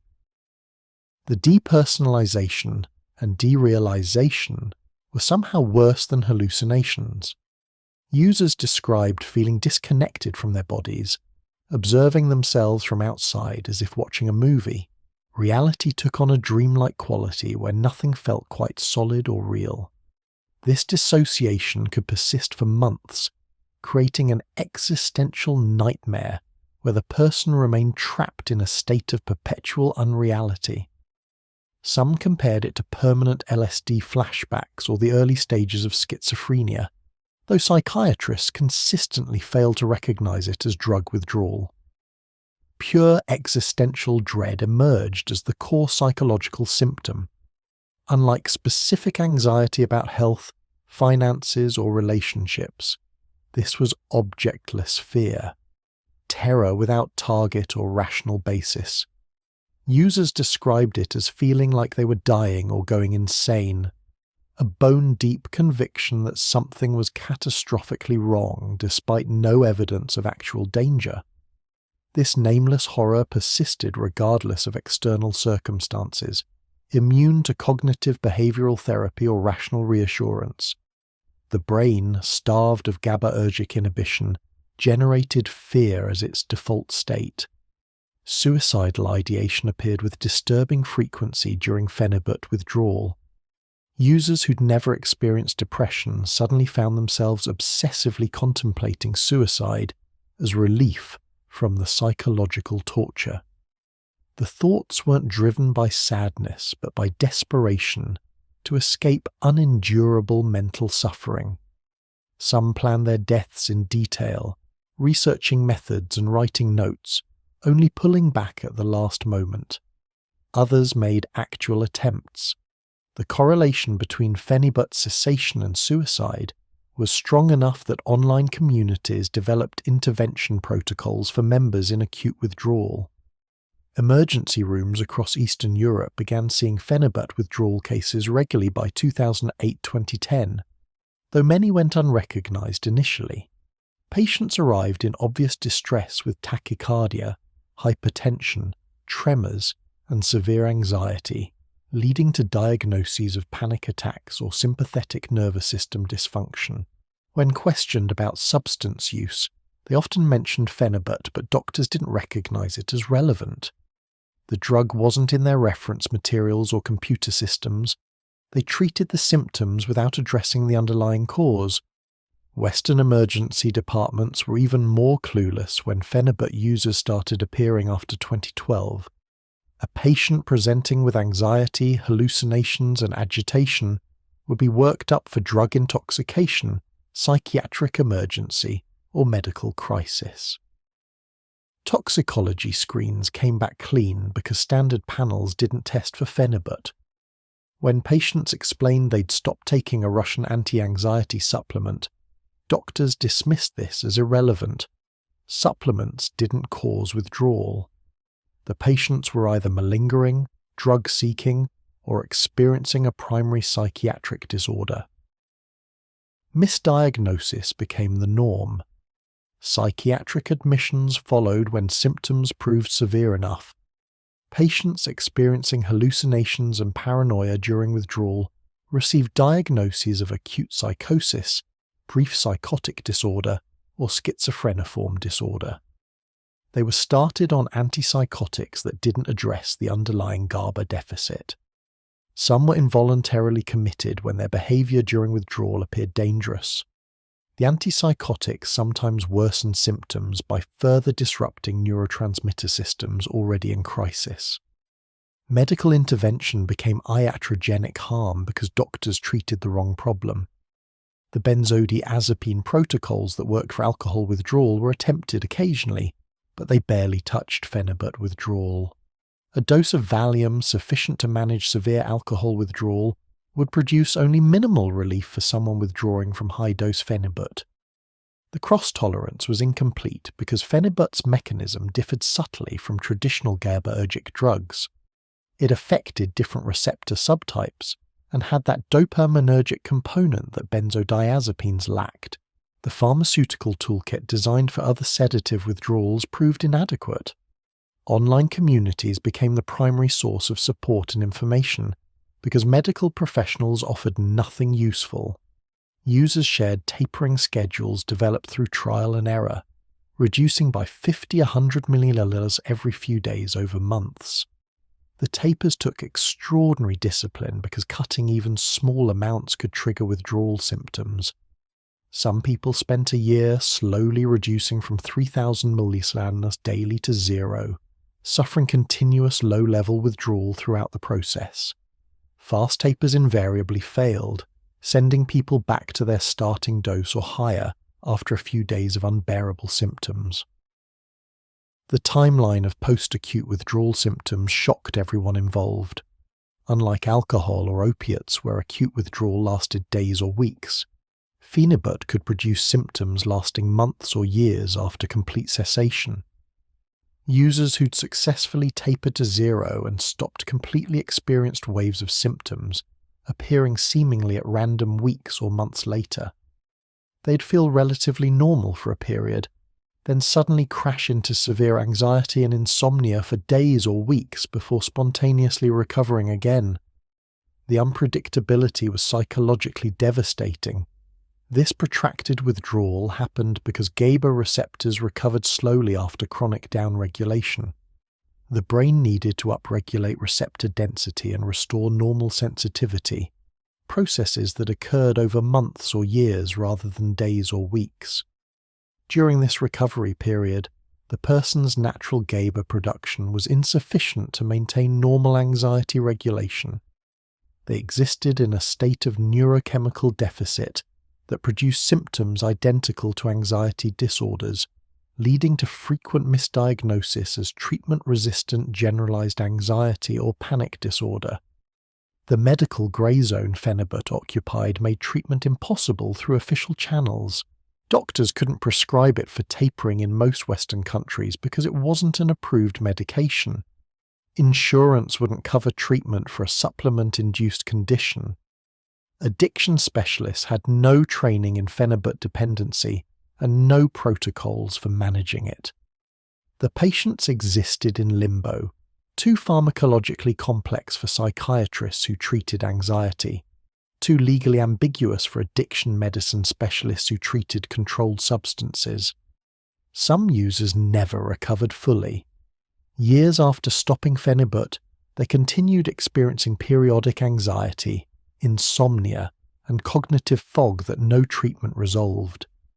Their brains had been permanently altered by years of artificial GABA supplementation, leaving them with a lifetime of residual dysfunction. These cases appeared in online forums as cautionary tales. People who'd been off Phenibut for 3 years, 5 years, even a decade still dealing with symptoms. Whether this represented permanent damage or extraordinarily protracted recovery remained unclear. The most tragic cases involved people who successfully quit, suffered through months of withdrawal, finally recovered, and then relapsed. Usually a stressful life event triggered the relapse: job loss, relationship ending, death of a family member.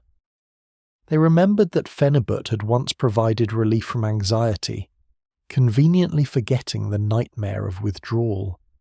A single dose to cope with acute stress spiraled back into daily use within weeks. The second addiction developed faster than the first because their brain chemistry remembered the pattern. The cycle repeated indefinitely for some people, trapped in years of use, withdrawal, recovery and relapse. By 2015, the online addiction forums dedicated to Phenibut dependency had thousands of active users and tens of thousands of archived stories. The pattern was clear to anyone paying attention. This substance created a particularly vicious form of dependency combining the worst aspects of multiple drug classes: benzodiazepine-like physical dependence, antidepressant-like discontinuation syndrome, and alcohol-like withdrawal danger. The combination created something unique and uniquely difficult to escape. Yet new users continued discovering Phenibut daily, reading the same warnings and deciding they'd somehow be different from the thousands of cautionary tales documented in meticulous detail. The documented withdrawal experiences accumulated in online forums created a portrait of neurological torture that defied medical textbooks. Users described the first 12 hours after their last dose as deceptively normal, creating false hope that maybe this time would be different. Then the rebound hit like a freight train around hour 16. Anxiety didn't gradually increase. It appeared fully formed, a switch flipping from baseline to catastrophic panic.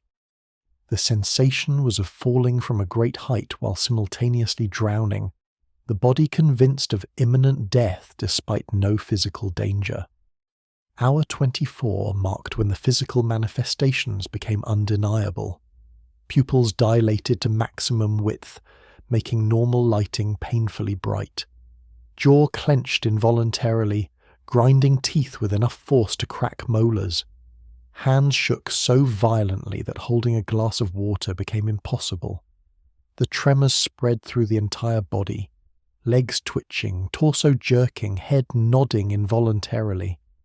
Some users described it as having Parkinson's disease combined with electric shocks coursing through their nervous system every few seconds. The second night without Phenibut revealed the true horror of the insomnia.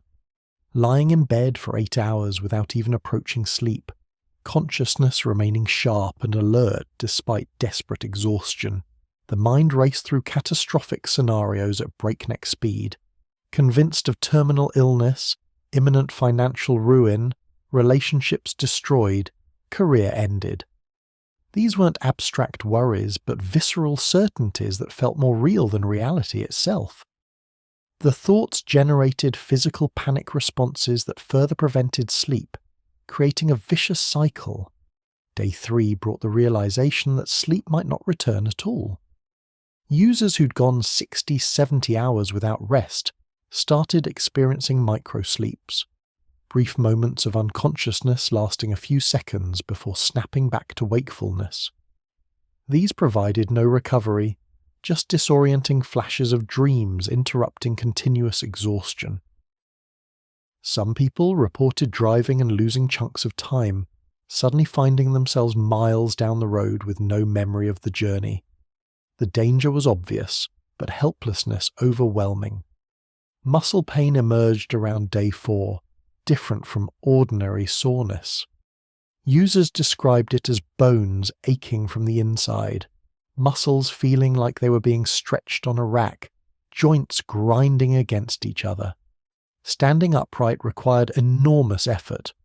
Walking felt like moving through deep water. The muscle tension created secondary problems, tension headaches so severe they caused vomiting, back spasms that made breathing difficult, leg cramps that jolted people awake from the few minutes of sleep they managed to capture. The perceptual distortions intensified as withdrawal progressed. Colours appeared oversaturated and slightly wrong, as if reality had been poorly photoshopped. Straight lines seemed to curve.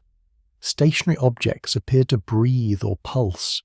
Shadows moved in peripheral vision, creating constant vigilance against threats that didn't exist.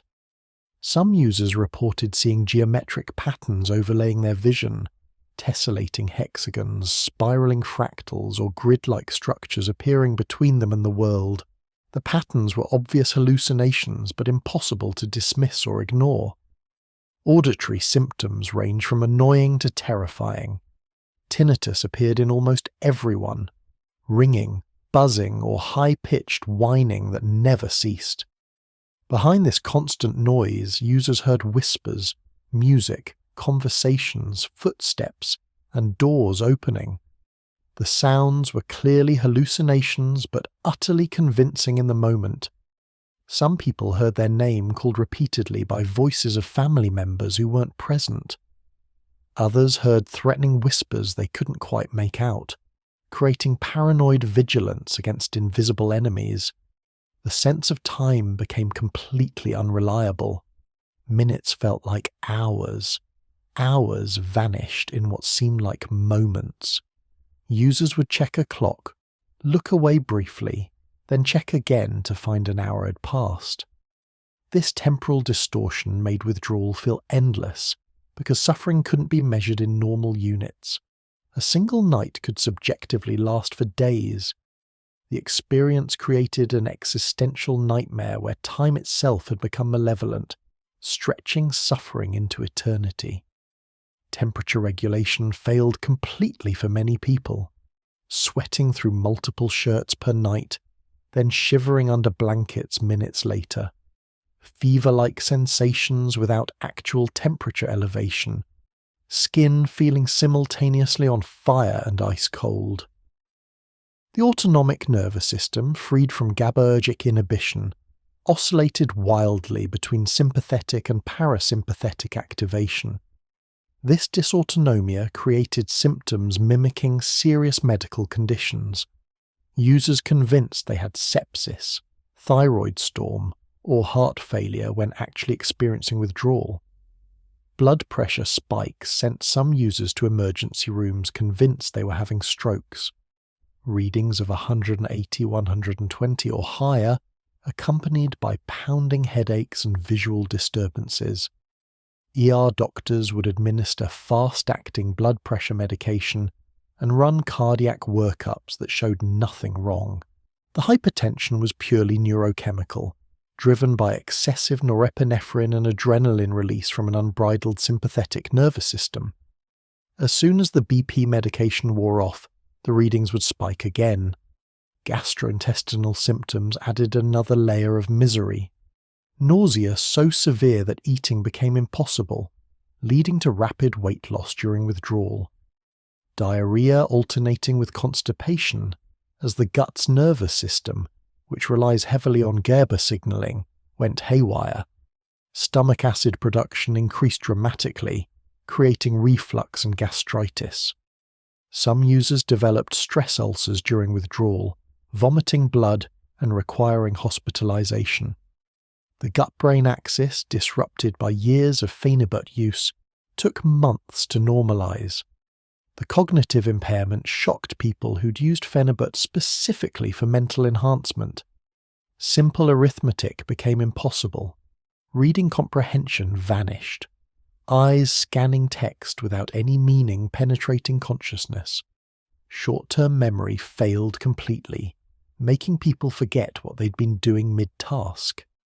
Conversations became impossible to follow. This brain fog was more than just distraction.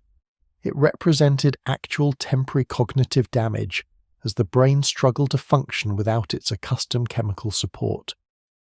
Anhedonia settled in like a grey blanket over everything. Not just absence of pleasure, but inability to imagine ever experiencing pleasure again.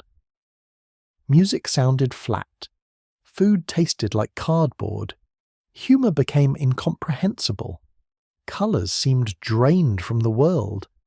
This wasn't depression in the emotional sense, but rather neurochemical inability to generate positive affect. The dopaminergic component of Phenibut withdrawal, meant the brain's reward circuits were offline, creating a state of profound existential emptiness. The depersonalization reached levels that bordered on psychotic. Users described feeling like they were piloting meat robots, disconnected from their bodies and observing themselves from outside. Others felt like they were trapped in dreams from which they couldn't wake, reality having become fundamentally suspect. Some questioned whether they'd ever been real, whether their memories were genuine, whether the people around them were conscious beings or philosophical zombies. These dissociative states were terrifying specifically because users retained enough insight to recognize how insane their perceptions had become while being unable to stop experiencing them. Paranoid ideation emerged even in people with no history of such thinking, convinced that co-workers were plotting against them, that family members had been replaced by imposters, that surveillance cameras tracked their every movement. The paranoia felt rational in the moment, supported by pattern recognition gone haywire. Every ambiguous social interaction became evidence of conspiracy. Every coincidence became proof of persecution. The brain, flooded with stress chemicals and lacking GABAergic calm, interpreted neutral events as threats. Dermatological symptoms appeared that doctors couldn't explain. Skin becoming hypersensitive to touch, normal contact feeling like burning or electric shocks. Formication, the sensation of insects crawling under the skin, drove some people to scratch themselves bloody. Hives and rashes appeared without allergic cause. Hair fell out in clumps. These symptoms reflected the deep integration of GABA throughout the body's systems, not just the brain. Every organ system that relied on GABAergic signaling went haywire during withdrawal. The desperation drove people to try anything for relief. Some took enormous doses of over-the-counter sleep aids, which barely helped and often worsened anxiety. Others drank themselves into oblivion nightly, trading Phenibut withdrawal for alcohol dependency. Kratom, another legal substance with addiction potential, became a common substitute. Benzodiazepines obtained from friends or dark web vendors provided partial relief but created additional dependency. The attempted solutions often made the overall situation worse, adding new substance problems to the existing withdrawal. Medical interventions consistently failed because doctors didn't understand the condition. A psychiatrist might prescribe SSRIs for the anxiety, which took weeks to work and often initially worsened symptoms. Another might try gabapentin, which had some theoretical basis but was usually underdosed. Neurologists looked for seizure activity when users reported visual distortions, but found nothing on EEGs. The medical establishment lacked both knowledge and tools to address Phenibut withdrawal, leaving patients to suffer without effective support. The few doctors who did recognize Phenibut withdrawal attempted baclofen substitution, based on the logic that both drugs were GABA-B agonists. This worked for some patients but required dosing protocols that hadn't been formally studied. Getting insurance to cover off-label baclofen use for withdrawal from a supplement was nearly impossible. Most patients ended up paying out of pocket for medications that might not even work, adding financial stress to their physical and psychological suffering. Tapering protocols developed through collective trial and error on forums became more sophisticated over time. The consensus approach involved reducing by no more than 5 to 10% of current dose every week or two. A person taking 3,000 mg daily would cut to 2,700 mg for 2 weeks, then 2,430 mg for 2 weeks, following an exponential decay curve. This process took 6 to 12 months or longer, during which users experienced continuous low-level withdrawal symptoms. The discipline required was extraordinary, weighing powder to the milligram, maintaining strict schedules, resisting the temptation to take more during difficult moments. Some people attempted cold turkey cessation despite dire warnings, convinced that prolonged tapering was worse than acute suffering. The results were almost uniformly catastrophic. Severe withdrawals lasting months, psychiatric hospitalizations, suicide attempts, and eventual relapse to Phenibut or other drugs. Yet the stories of failed cold turkey attempts didn't deter others from trying, each person believing their willpower would overcome neurochemistry. The human capacity for denial remained intact even when every data point suggested failure. The online communities that formed around Phenibut withdrawal became tight-knit support groups resembling those for terminal illness. Members checked in daily, encouraging each other through the worst moments, sharing strategies that provided marginal relief, and most importantly, validating experiences that doctors and family members dismissed as impossible. These forums documented thousands of individual withdrawal stories with clinical detail, creating an empirical database that should have been in medical literature but existed only in scattered internet posts that physicians never read. The recovery timeline, when recovery happened at all, extended far beyond what anyone expected. Most people needed 6-12 months after complete cessation before they felt approximately normal. Some required 18-24 months. A minority reported still experiencing periodic symptoms years later, sudden waves of anxiety, nights of insomnia, or brief episodes of depersonalization appearing without warning. Whether these represented permanent damage or extraordinarily slow healing remained unclear. The brain's plasticity meant recovery was possible, but the timeline operated on geological rather than medical scales. Australia became the first Western nation to formally ban Phenibut in October 2015 after emergency rooms in Sydney, and Melbourne reported a spike in overdoses involving the substance. The Therapeutic Goods Administration classified it as a prescription-only medication, making unauthorized possession illegal. The ban followed 3 deaths where Phenibut combined with alcohol or other depressants had caused respiratory failure. Australian authorities celebrated this as a victory for public health, issuing press releases about protecting citizens from dangerous foreign substances. The celebration lasted approximately 6 weeks before the obvious problem emerged. Online vendors simply ignored the Australian ban. Packages shipped from Eastern Europe, China and India continued arriving at Australian addresses with Phenibut labelled as research chemicals, supplements or industrial reagents. Customs intercepted some shipments, but the volume overwhelmed inspection capacity. For every package seized, 5 got through. Australian buyers switched from domestic suppliers to international vendors and continued ordering without significant disruption. The ban had changed legal status without affecting practical availability. Hungary followed with its own prohibition in early 2016, driven by addiction treatment centres reporting unprecedented numbers of Phenibut-dependent patients.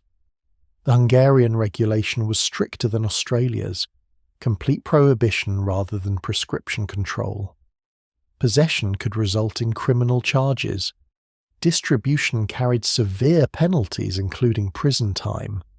The law looked tough on paper. In practice, it pushed the Hungarian Phenibut market entirely underground, while doing nothing to help the thousands already addicted. Treatment remained unavailable because doctors still didn't understand withdrawal management.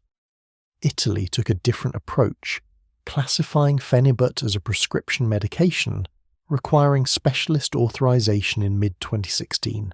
Only psychiatrists and neurologists could prescribe it, and only after documenting medical necessity. This regulatory middle ground theoretically allowed therapeutic use while controlling recreational access. The system failed immediately because Italian psychiatrists had no experience with Phenibut and refused to prescribe an unfamiliar substance. Patients who'd been using it legally suddenly lost access and faced withdrawal with no medical support. Russia maintained the most paradoxical position. The country with by far the worst Phenibut crisis kept it available over the counter in every pharmacy. Regulatory agencies issued warnings about addiction potential and recommended limiting treatment duration, but enforcement was non-existent. Pharmaceutical companies lobbied aggressively to maintain OTC status, arguing that Phenibut was essential medicine for millions of citizens. The argument was technically correct but perverse. The drug was essential because so many people had become dependent on it through decades of liberal prescribing.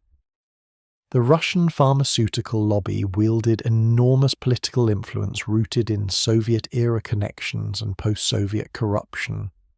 Plant managers who'd privatized state factories in the 1990s were now wealthy oligarchs with government relationships.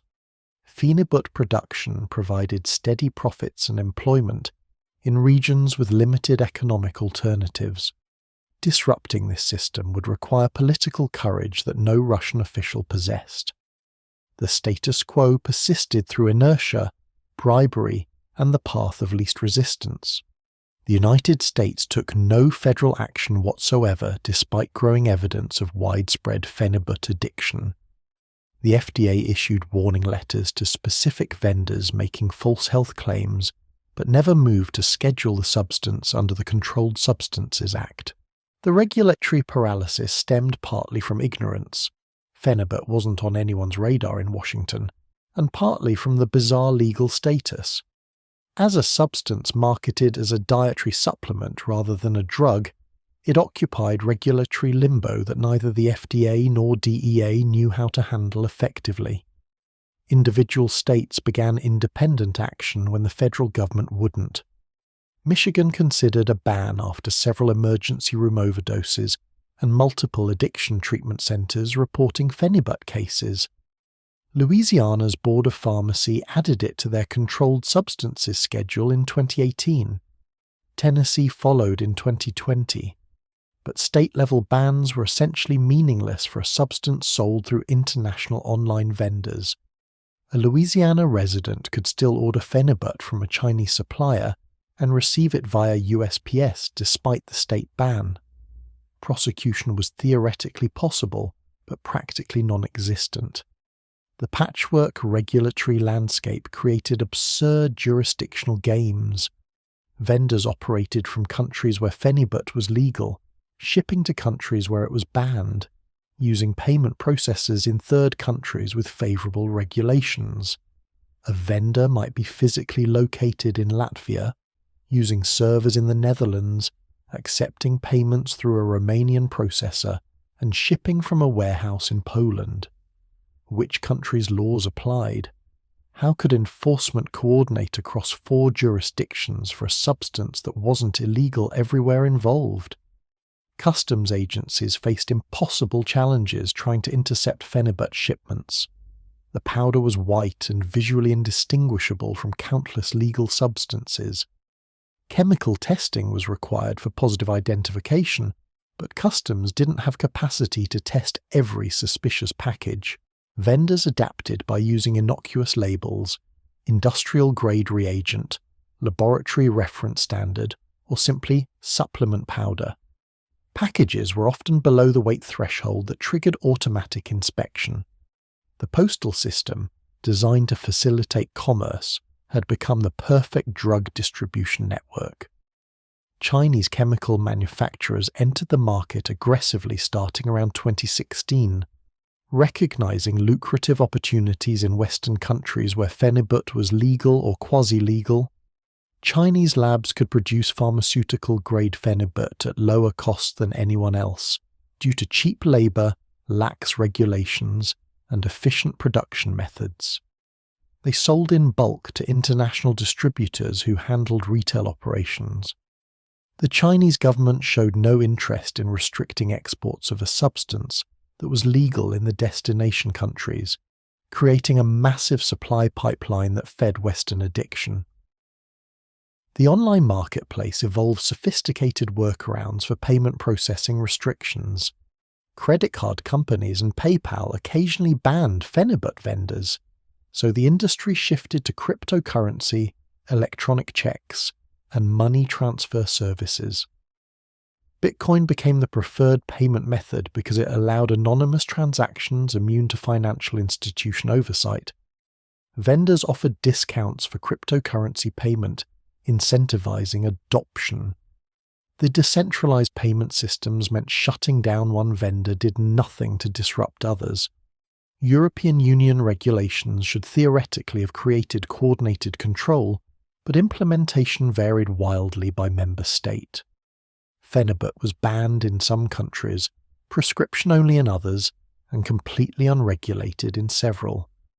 Cross-border shopping within the EU meant someone in Germany, where it was banned, could visit a Czech pharmacy where it was legal and buy unlimited quantities, or just order from Romania where regulations were barely enforced. The free movement of goods that made the EU economically efficient also made pharmaceutical control impossible.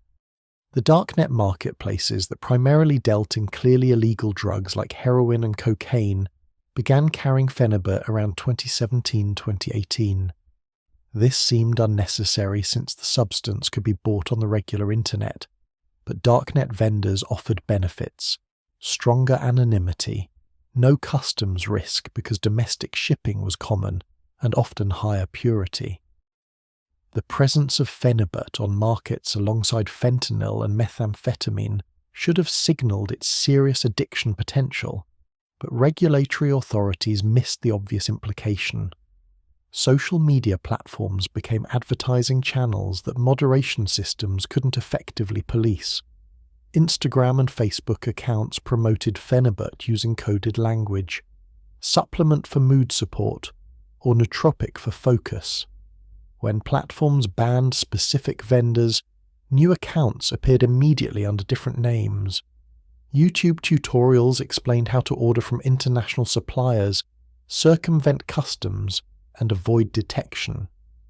The platform's content moderation algorithms weren't trained to recognize Phenibut promotion as policy-violating content. Reddit communities dedicated to Phenibut grew to tens of thousands of members, operating openly despite the substance's questionable legal status in many members' jurisdictions. The subreddit r/quitting Phenibut became a support group for people trying to escape addiction, filled with horror stories and tapering advice. Meanwhile, Phenibut continued discussing optimal dosing, source recommendations, and drug combinations. Reddit administrators took no action because the substance was legal in enough places that discussion didn't clearly violate terms of service. The reactive regulatory approach guaranteed that countries only acted after developing domestic crises. Each nation needed its own epidemic of addiction and overdoses before political pressure forced regulatory action. By the time bans were implemented, thousands of citizens were already dependent. Those users faced a choice: attempt withdrawal without medical support, source the drug illegally, or switch to other substances. The bans punished victims while doing nothing to prevent new addictions. Treatment infrastructure remained non-existent even in countries that banned Phenibut. Australia, Hungary, and other nations that prohibited the substance never developed protocols for managing the addicted populations their bans created. Addiction treatment centres saw Phenibut-dependent patients, but had no specialised training. Insurance companies didn't recognise Phenibut addiction as a legitimate diagnosis requiring coverage. The medical establishment acted as though banning the drug solved the problem, when actually it just made the problem invisible. International cooperation that might have addressed the global nature of Phenibut distribution never materialised. The United Nations drug control treaties focused on traditional narcotics, stimulants, and newer synthetic drugs like bath salts. Phenibut wasn't on anyone's radar at the international level. No country proposed adding it to controlled substance schedules. The World Health Organization hadn't reviewed it. International regulatory bodies were fighting yesterday's drug war while completely missing current threats. The generational divide in Phenibut use created a massive hidden population of elderly dependents. People who'd started taking it in the 1970s and 80s in the Soviet Union were now in their 60s and 70s, many having used it continuously for 30-40 years. Their tolerance levels were astronomical. Their withdrawal risks were extreme. These patients appeared in geriatric wards and nursing homes across Eastern Europe, dependent on a substance their younger doctors didn't recognize. Care providers administered the pills daily without understanding they were maintaining addiction. Afghanistan war veterans who'd been prescribed Phenibut in the 1980s were now in their 60s, many still taking it daily. Their addiction was grandfathered in, considered a legitimate medical necessity by Russian military healthcare. When these men died, their obituaries never mentioned decades of Phenibut dependency. The connection between their health problems, cardiovascular disease, cognitive decline, psychiatric disorders, and sustained GABAergic drug use was never investigated. Their lives served as unrecorded experiments in long-term human exposure. New regulatory threats appeared periodically when politicians needed to appear tough on drugs. Announcements of impending bans triggered panic buying, with users stockpiling kilograms of powder. Then the actual regulations would be delayed, watered down, or poorly enforced. The cycle repeated every few years: proposed ban, panic, bulk orders, regulatory failure, return to status quo. Each iteration convinced users that Phenibut was essentially unbannable, too widespread and too low priority for effective control. By 2020, the global regulatory picture was chaos. Phenibut was banned in some countries, prescription only in others, completely legal in many, and ubiquitously available online regardless of local laws.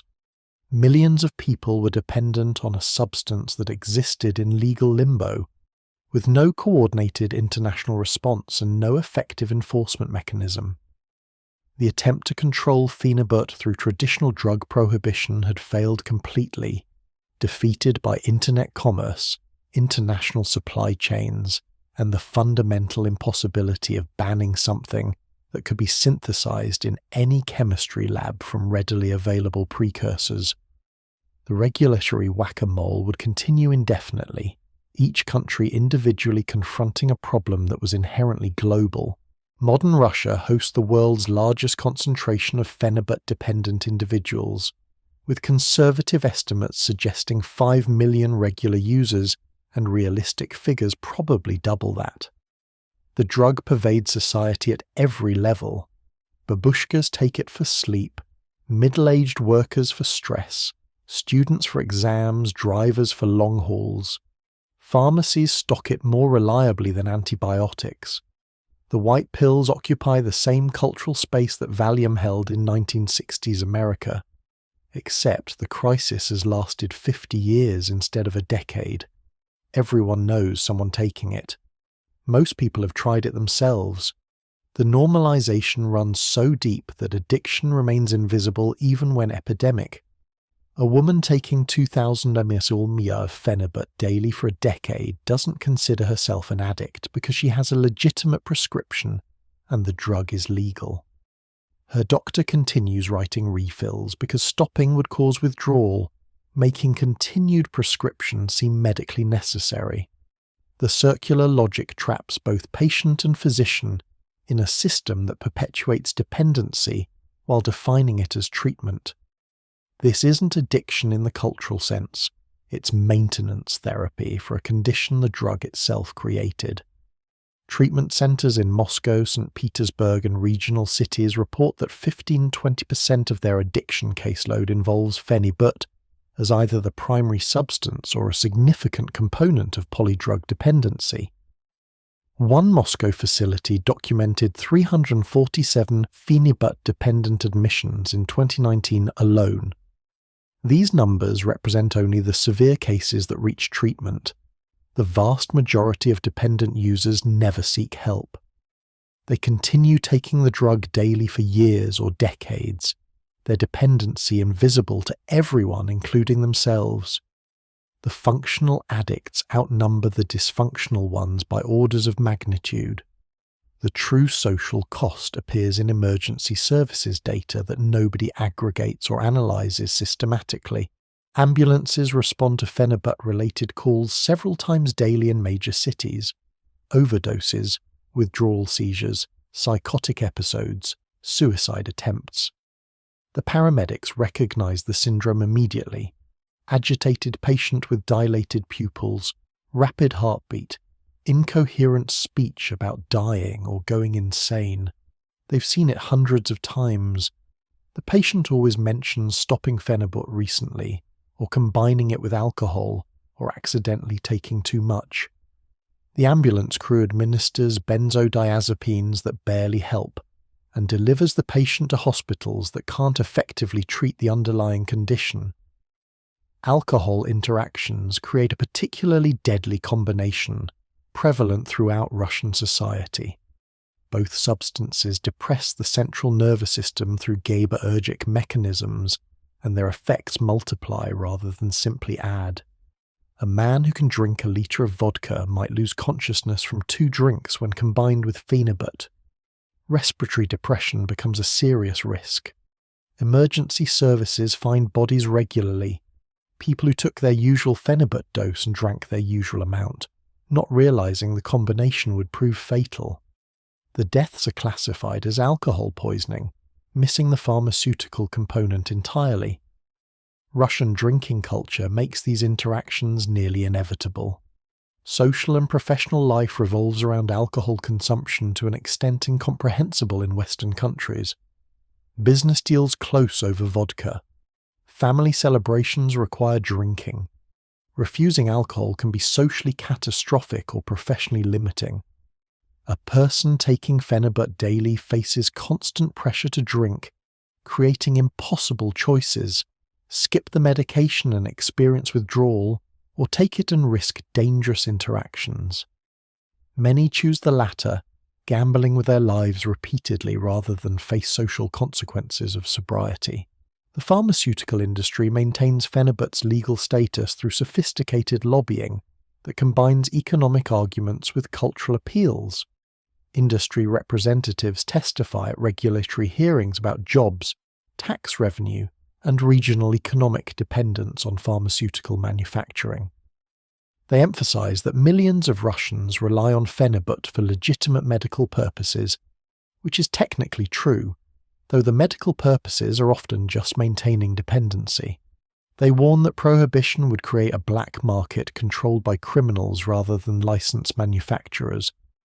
The cultural argument proves even more effective. Phenibut represents Russian pharmaceutical achievement, a Soviet-era innovation that remains relevant decades later. Banning it would mean admitting that Soviet science created a public health disaster. National pride prevents this acknowledgement. Government officials prefer maintaining the fiction that Phenibut is safe and well-regulated rather than confronting the reality that millions of citizens are trapped in pharmaceutical dependency. The truth is too embarrassing and the solution too expensive. Regional governments face impossible fiscal calculations.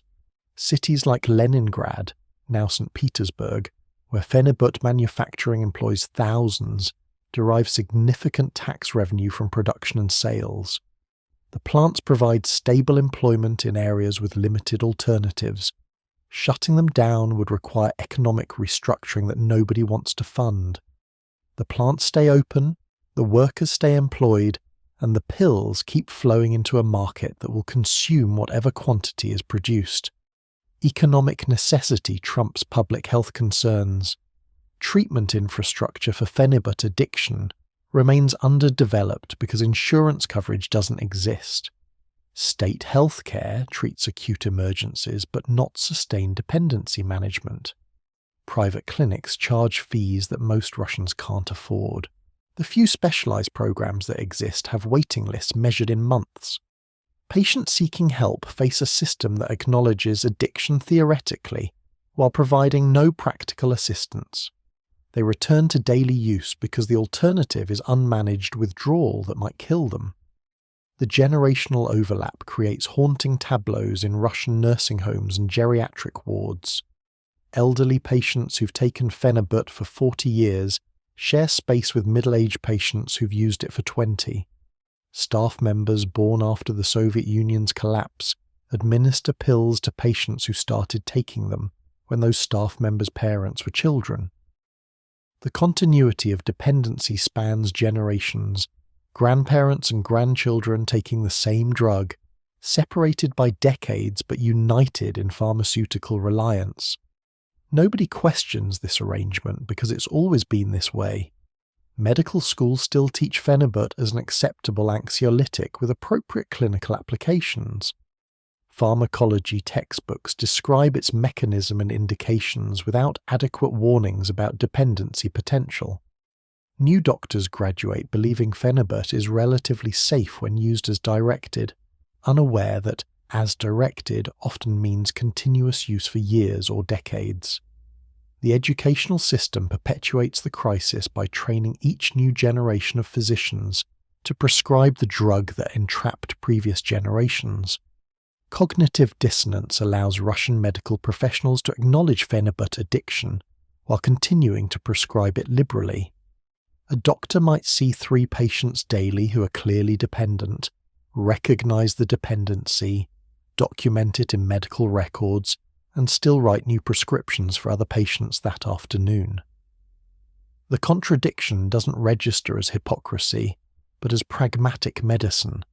Some patients become dependent, but others benefit, and distinguishing between them prospectively is impossible. Better to prescribe and risk dependency than withhold and deny potential benefit. The epidemic's invisibility stems partly from its demographics.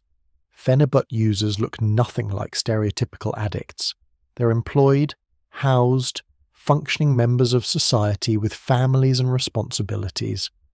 Many are respected professionals, doctors, lawyers, engineers, teachers. Their addiction doesn't fit cultural narratives about drug users as marginalized criminals. This respectability makes the crisis easy to ignore even as it affects millions.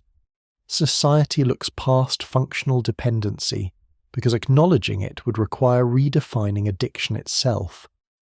Emergency room protocols in major Russian hospitals include specific sections on Phenibut toxicity and withdrawal, indicating how common these presentations have become. Doctors know to ask about the drug when patients arrive with unexplained anxiety, tremors, or altered consciousness. They've learned through experience that standard toxicology screens miss it. They understand that treatment is mostly supportive care because no specific antidote exists.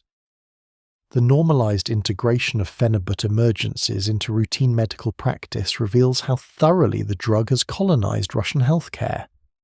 The black market operates openly alongside legal sales, offering higher doses and combinations unavailable through legitimate channels. Street dealers sell Phenibut mixed with other substances, combined with caffeine for energy pills, mixed with herbal supplements for natural anxiety relief, or bundled with alcohol for party packs. These combinations multiply risks in unpredictable ways. Buyers can't verify contents or dosages. People die from what they thought was pure Phenibut that actually contained undisclosed adulterants. Organized crime involvement remains limited compared to traditional narcotics because Phenibut's profit margins are too thin. Criminal enterprises focus on heroin, cocaine, and synthetic stimulants that generate vastly higher returns. Phenibut's quasi-legal status and cheap production costs mean it's more economically viable for licensed manufacturers than black market operations. This paradoxically keeps it safer than it might otherwise be. At least users can trust pharmaceutical-grade product from regulated factories, even if those factories are feeding addiction. The hidden population of high-dose users exists largely undocumented. People taking 5,000 mg, 8,000, even 10,000 daily, doses that would have been considered impossible during initial research. Their tolerance has escalated over years or decades to levels that shouldn't be physiologically sustainable. These extreme users represent the outer limit of human adaptation to chronic GABAergic supplementation. They're walking experiments whose neurochemistry is reorganized around pharmaceutical dependency. Stopping would likely be fatal, so they continue, trapped in doses that grow larger every year as tolerance climbs inexorably. Veterans groups occasionally advocate for better Phenibut addiction treatment, recognizing that thousands of Afghan war survivors remain trapped in dependency from medication prescribed for combat trauma. Their voices carry some moral authority but minimal political power. The government prefers avoiding discussions of how it medicated trauma rather than treating it, how it created lifelong pharmaceutical dependency in men who'd already sacrificed enough. The veterans' advocacy goes nowhere, buried in bureaucracy and indifference. Public health researchers who attempt to document the Phenibut crisis face systemic obstruction. Funding for such research rarely materializes. Studies that show concerning results have difficulty getting published in Russian journals. The government doesn't maintain registries or tracking systems that would reveal the epidemic's true scope. The deliberate maintenance of ignorance serves everyone who benefits from the status quo: pharmaceutical companies, doctors, government officials, and even many users who'd rather not confront their dependency. The crisis persists partly because acknowledging it would require action that nobody wants to take. Reddit became the primary gathering place for Western Phenibut users by 2015, hosting multiple communities with overlapping but distinct cultures. The main subreddit r/Phenibut attracted newcomers seeking information about dosing and effects. Meanwhile, r/Quitting Phenibut served as digital hospice for those trapped in addiction, their posts documenting withdrawal horrors in real time. The contrast was darkly absurd. One forum discussing optimal ways to use the drug while another detailed the catastrophic consequences of that exact behavior. Both communities grew exponentially, fed by the same population moving from discovery to dependency. The vendor ecosystem evolved into sophisticated operations that mimicked legitimate e-commerce businesses.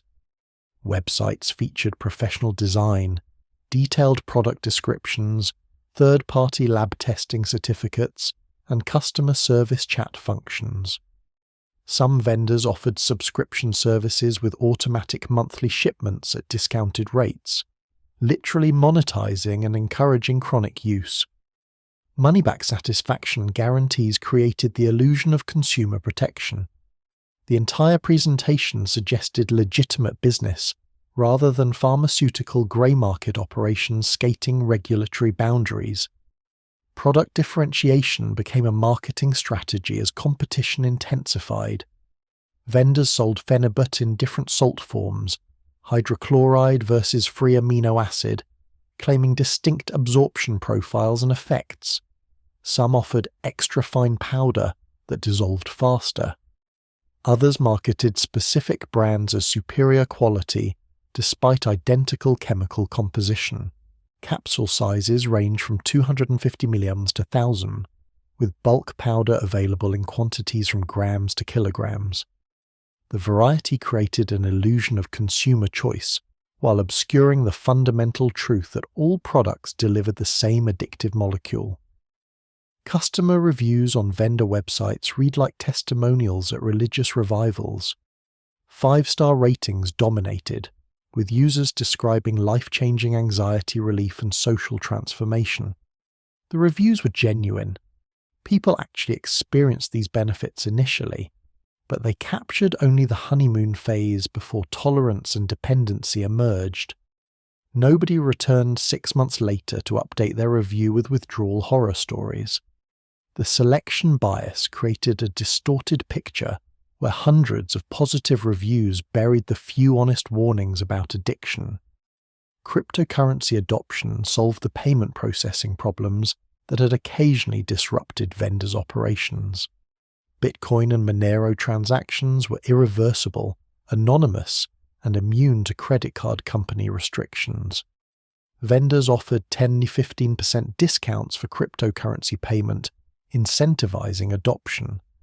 The technology lowered barriers for international transactions, allowing seamless purchases from overseas suppliers who would previously have faced currency conversion complications. The financial infrastructure that was supposed to facilitate legitimate commerce instead enabled global pharmaceutical distribution outside regulatory control. The COVID-19 pandemic triggered a surge in Phenibut use that vendors eagerly exploited. Lockdown anxiety, social isolation, economic uncertainty, and pandemic-specific stress created unprecedented demand for anti-anxiety substances. Online vendors remained fully operational, while traditional medical infrastructure collapsed under COVID caseloads. People who might have sought legitimate psychiatric help instead ordered Phenibut because it was available, cheap, and required no doctor visit. The pandemic became the perfect recruitment vector for a new generation of users. Sales data from major vendors showed 200–300% increases during March to June 2020 compared to previous years. Forum posts reflected this surge. Newcomers appeared daily asking about Phenibut for COVID anxiety, lockdown stress, or sleep problems caused by pandemic disruption. The community welcomed them with dosing advice and vendor recommendations, inadvertently guiding people into potential addiction during a period of maximum vulnerability. The helpful veteran users didn't intend to harm anyone, but their advice facilitated dependency nonetheless. A dangerous new pattern emerged during this period: polydrug combinations using multiple legal substances. Users discovered they could enhance Phenibut's effects by combining it with kratom, an opioid-like botanical that was itself addictive. Adding alcohol multiplied both substances' depressant effects. Some mixed in Phenibut with cannabis edibles, creating unpredictable interactions. The combinations were more addictive than any single substance because they hit multiple neurotransmitter systems simultaneously. Users became dependent on entire cocktails rather than individual drugs. Vendors recognized this trend and began offering product bundles. One package might include Phenibut, kratom, and kava, marketed as a relaxation stack. Another combined Phenibut with racetams and caffeine for social confidence. The bundling introduced people to multiple addictive substances simultaneously, while presenting it as sophisticated supplementation. Users who started with just Phenibut found themselves dependent on 3 or 4 substances within months, each requiring its own withdrawal process if they ever tried to quit. The nootropics community developed increasingly elaborate cycling protocols attempting to prevent tolerance. Rotations involved taking Phenibut on Mondays and Thursdays, kratom on Tuesdays and Fridays, and kava on Wednesdays, with weekends for recovery. The schedules became complex algorithms that users tracked in spreadsheets. They shared their protocols on forums with scientific-sounding justifications about receptor sensitivity and half-lives. The entire exercise was elaborate self-deception. Addiction simply distributed across multiple substances rather than concentrated in one. Forum veterans who'd been through addiction, withdrawal, recovery, and relapse became tragically common. Their post histories documented the complete cycle. Initial enthusiasm about Phenibut's benefits, gradual dose escalation, failed attempts at moderation, desperate requests for tapering advice, withdrawal suffering, eventual recovery, and then, months or years later, a new post asking about safe ways to use Phenibut occasionally. The relapse posts were heartbreaking because they showed people walking voluntarily back into traps they'd barely escaped. Each addiction cycle seemed to dig deeper neurological grooves. People who relapsed after successful recovery found themselves dependent faster the second time. Their brains remembered the pattern and recreated it more efficiently. Some users went through 3, 4, 5 cycles of addiction and recovery over a decade. Each iteration reinforced the neural pathways of dependency, making escape progressively harder. The brain adapted to expect Phenibut, priming itself for addiction before the person even took the first dose. The community developed dark humor about this predictability. Users joked about the Phenibut cycle: discovery, love, honeymoon, tolerance, panic, withdrawal, recovery, amnesia, and rediscovery. Everyone recognized the pattern because everyone experienced it identically. The neurochemistry permitted no exceptions. Users who thought they'd be different invariably followed the same trajectory, their uniqueness evaporating against the uniformity of GABAergic dependency. The predictability would have been fascinating if it weren't so tragic. Harm reduction advocates attempted to establish safer use guidelines, but their advice was systemically ignored. The recommendations were simple: never use more than twice weekly, never increase doses, take regular breaks of at least a week, and stop immediately if tolerance develops. These rules would theoretically prevent addiction. In practice, almost nobody followed them consistently. The drug's acute benefits were too valuable, the situations demanding relief too frequent, and the rationalizations for just this once too convincing. Harm reduction failed because humans couldn't maintain discipline against neurochemical hijacking. Vendor proliferation reached a peak around 2018 to 2020, with dozens of companies competing for market share. This competition drove prices down and purity up, capitalism optimizing the delivery of addiction. Some vendors offered rewards programs where frequent customers earned points toward free product. Others had affiliate programs paying commissions for referrals. The business mechanics were identical to any e-commerce operation, just applied to pharmaceutical dependency. The normalization was complete. Buying addictive drugs resembled buying shoes or electronics.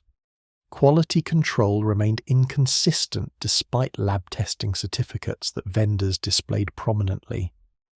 Independent analysis revealed that many products contained less Phenibut than labeled, while others exceeded claimed potency by significant margins. This variability meant users taking the same dose actually consumed wildly different amounts depending on which vendor supplied that batch. Some people developed tolerance rapidly because they'd unknowingly switched to a more potent supplier. Others experienced withdrawal because their new vendor's product was underdosed. The inconsistency multiplied risks inherent in the substance itself. International shipping routes adapted to regulatory changes with remarkable speed. When Australia banned Phenibut, vendors began shipping to Australian addresses from different countries, using creative declarations that cleared customs. Packages labelled as industrial reagents or cosmetic ingredients passed inspection because customs officials couldn't test every suspicious shipment. The postal system's fundamental openness, designed to facilitate international commerce, created vulnerabilities that pharmaceutical prohibition couldn't overcome. Every regulatory barrier triggered innovation in evasion tactics. The social media influencer economy discovered Phenibut around 2018-2019. YouTubers and Instagram personalities began promoting it through sponsored content and affiliate links. They'd create videos about nootropics, biohacking, or productivity optimization, casually mentioning Phenibut among other supplements. The FTC required disclosure of financial relationships, so they'd add "ad" to posts, but this warning was perfunctory. Young viewers saw attractive, successful people endorsing the substance and concluded it was safe. The influencer pipeline funneled thousands into experimentation that led to addiction. Platform content moderation proved inadequate for this type of harm. YouTube's algorithm promoted videos about Phenibut because they generated engagement. Instagram allowed supplement promotion as long as it didn't explicitly violate drug policies. TikTok became a new vector for Phenibut content reaching even younger audiences. The platforms reacted only after major media attention, usually taking down specific videos while allowing the broader phenomenon to continue. The moderation was whack-a-mole at digital scale, Unable to keep pace with constantly regenerating content, Discord servers and private Telegram channels emerged as more exclusive communities where serious users discussed advanced topics that were taboo on public forums. These spaces shared information about compounding pharmacies that would make custom Phenibut formulations, underground chemists synthesizing novel GABAergic compounds, and research on extreme dosing protocols. The knowledge shared in these private spaces pushed boundaries of safe use, treating human bodies as experimental subjects. Some participants genuinely believed they were advancing pharmacological science through self-experimentation. They were actually just documenting novel ways to become addicted. The normalization reached a point where taking Phenibut seemed less remarkable than abstaining from it. Within certain online communities, nootropics enthusiasts, biohackers, productivity optimizers, longevity seekers, Phenibut use was assumed. Not taking it required explanation and justification. The social pressure operated subtly through forum dynamics, where users who advised caution were dismissed as fearmongers, while those promoting aggressive use received upvotes and engagement. The community consensus evolved toward enabling rather than preventing addiction, driven by users who were themselves dependent and seeking validation for their choices. January 2025 finds Phenibut occupying the same paradoxical position it has held for decades, neither properly alive as legitimate medicine nor properly dead through effective prohibition. Professor Vsevolod Perikalin died in 1997 without witnessing the full scope of what his creation became. His colleagues from the Herzen Institute are all gone now, taking with them any guilt or satisfaction they might have felt about synthesizing a compound that would trap millions in pharmaceutical dependency. The drug outlived its creators by decades and shows no signs of disappearing regardless of regulatory pressure or documented harm. New users discover Phenibut every single day through the same channels that have operated for 2 decades. A college student Googles legal anxiety medication and finds Reddit threads praising Phenibut. A middle-aged professional searches nootropics for stress and encounters vendor websites with clinical-looking product pages. A person suffering from insomnia stumbles across YouTube videos describing miraculous sleep improvement. Each discovery feels unique to the individual, but the pattern is identical and utterly predictable. The internet serves as an infinite recruitment mechanism, connecting vulnerable people with the substance that will eventually betray them. The vendors who survived regulatory crackdowns have become more sophisticated and harder to eliminate. They operate through nested shell companies across multiple jurisdictions, using cryptocurrency for payments, dropshipping from warehouses in countries with minimal oversight, and maintaining multiple domains that can be sacrificed and recreated instantly. Taking down one vendor accomplishes nothing when 10 more operate identical business models. The economic incentives remain unchanged. Phenibut costs pennies to produce and sells for dollars, generating margins that justify navigating legal grey zones and occasional regulatory attention. Countries continue their slow, disconnected awakening to the problem, always 5 to 10 years behind the actual crisis. France is considering prescription-only classification as of 2024. Germany is studying whether to add it to their controlled substances list. The United States still has no federal regulation despite state-level bans in Michigan, Louisiana, and Tennessee. Each country repeats the same analysis, reaches similar conclusions, implements partial measures, and watches helplessly as online sales continue unabated. The regulatory approach remains reactive, fragmented, and fundamentally inadequate for a globally distributed substance. The medical establishment's ignorance persists as a core enabler of the crisis. Emergency room doctors in Western countries still don't recognize Phenibut withdrawal when patients present with classic symptoms. Psychiatrists continue misdiagnosing withdrawal as primary anxiety disorders or acute psychosis. Addiction specialists rarely encounter it in their training and have no evidence-based treatment protocols. Insurance companies don't recognize Phenibut dependency as a legitimate diagnosis requiring coverage. The healthcare system's blind spot means most addicted users receive no effective help, even when they seek it desperately. Russia's epidemic continues expanding despite decades of accumulated evidence about the drug's dangers. Current estimates suggest 10 to 15 million regular users across the former Soviet Union, with millions more in Eastern Europe. The pharmaceutical infrastructure supporting this massive dependency operates openly, legally, and profitably. Political will for meaningful reform doesn't exist because too many economic interests depend on continued production, and too much national pride is invested in Soviet-era pharmaceutical achievements. The crisis will outlast another generation of Russian leadership, because addressing it requires admitting uncomfortable truths about Soviet medicine's legacy. Treatment facilities specifically equipped to handle Phenibut dependency exist, but remain rare and concentrated in major cities. The few specialized programs that have developed expertise charge prices that exclude most users.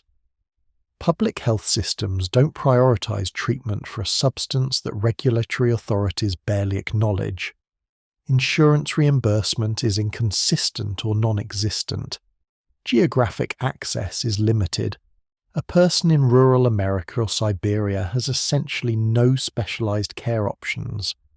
The treatment infrastructure gaps guarantee that most dependent users never receive appropriate help, regardless of motivation to quit.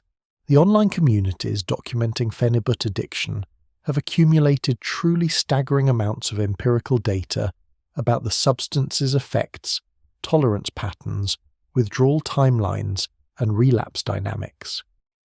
Thousands of detailed experience reports spanning years of use create a comprehensive database that should be in medical literature, but exists only in scattered forum posts. This grassroots knowledge base far exceeds academic research, yet it remains invisible to the medical establishment. Doctors don't read Reddit threads or nootropics forums, so the most detailed information about Phenibut dependency stays within user communities rather than informing clinical practice. Each new user thinks they understand the risks better than their predecessors. They've read the horror stories and warning posts. They're educated, informed, and careful. They'll use it twice weekly maximum, never escalate doses, and stop immediately if tolerance develops. These intentions are genuine and universally fail. The neurochemistry doesn't care about intentions, education, or awareness. GABA receptors downregulate according to biochemical laws indifferent to human will. The trap closes with the same mechanical precision regardless of how well informed the person walking into it believes themselves to be. Phenibut's legal ambiguity in most jurisdictions creates a particularly insidious dynamic. Users don't perceive themselves as drug addicts because they're taking a legal supplement purchased openly online. The addiction carries no social stigma or criminal consequences in most places. This legitimacy makes denial easier and intervention harder. A person obviously dependent on Phenibut can maintain they're just managing anxiety with a supplement, their rationalization supported by the drug's legal status. The cognitive dissonance between obvious addiction and technical legality allows dependency to deepen without acknowledgement. The generational transmission of Phenibut use has begun appearing in post-Soviet countries. Parents who've taken it for decades see their adult children start using it for college stress or work anxiety. The normalization is complete when dependency spans multiple generations within the same family. Grandparents, parents, and children all taking the same drug, none recognizing it as problematic because it's simply what people do. The familial patterns will take additional generations to break if they ever break at all. Research into novel GABAergic compounds continues despite Phenibut's catastrophic track record.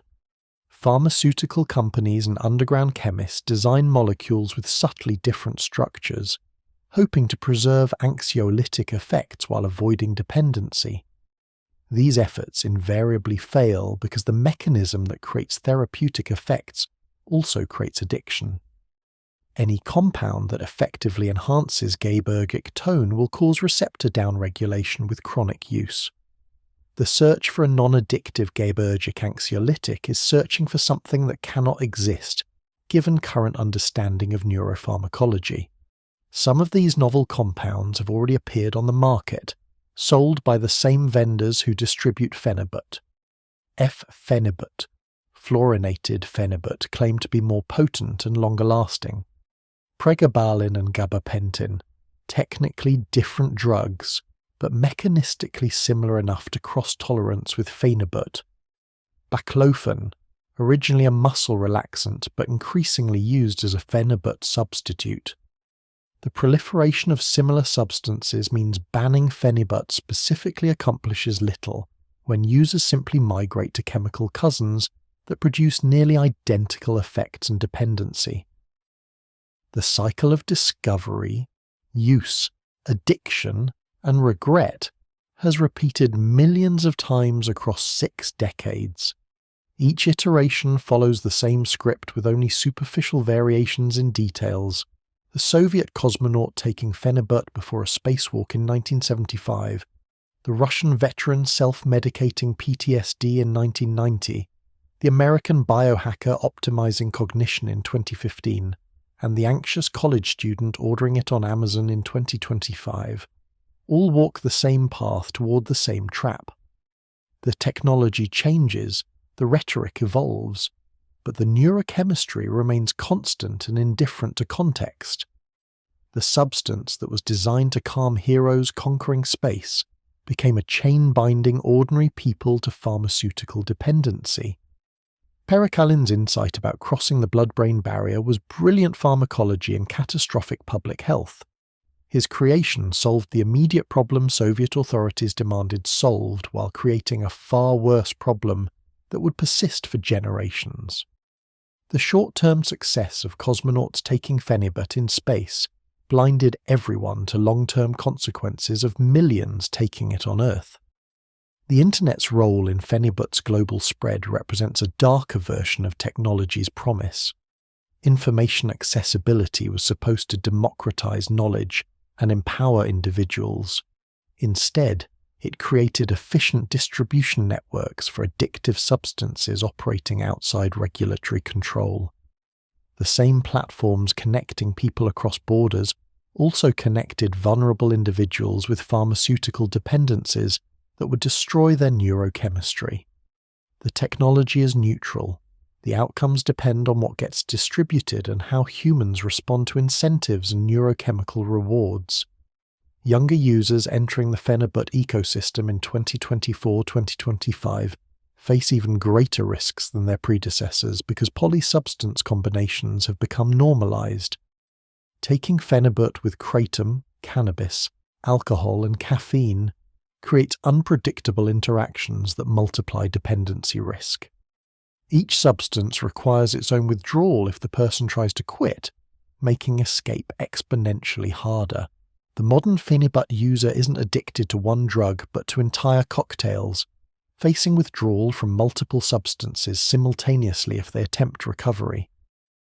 The COVID pandemic's legacy includes a permanent increase in Phenibut's user base. People who discovered it during lockdown anxiety continued using it after restrictions lifted.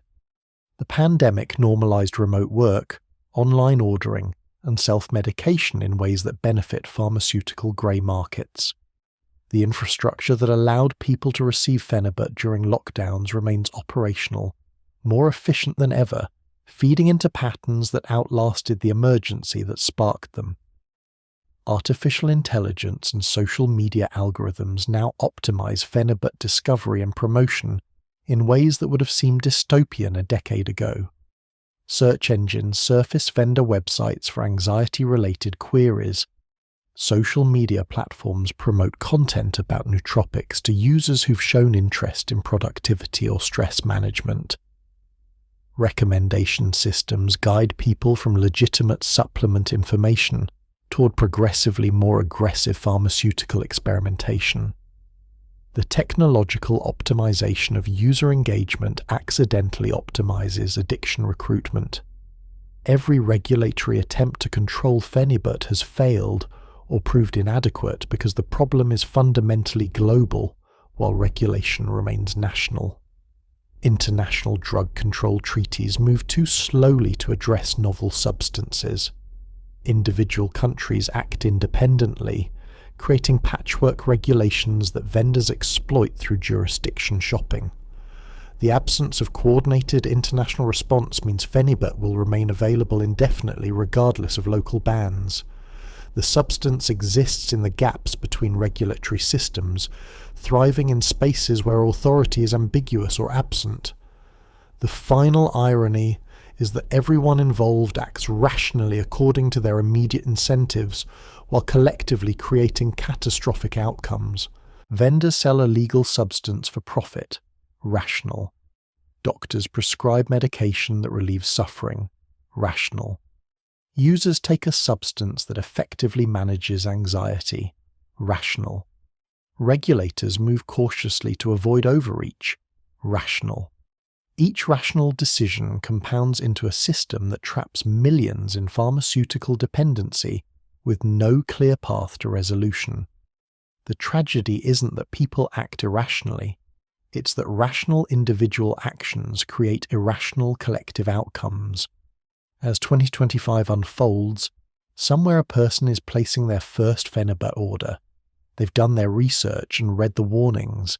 They understand the addiction potential, but believe they'll use it responsibly.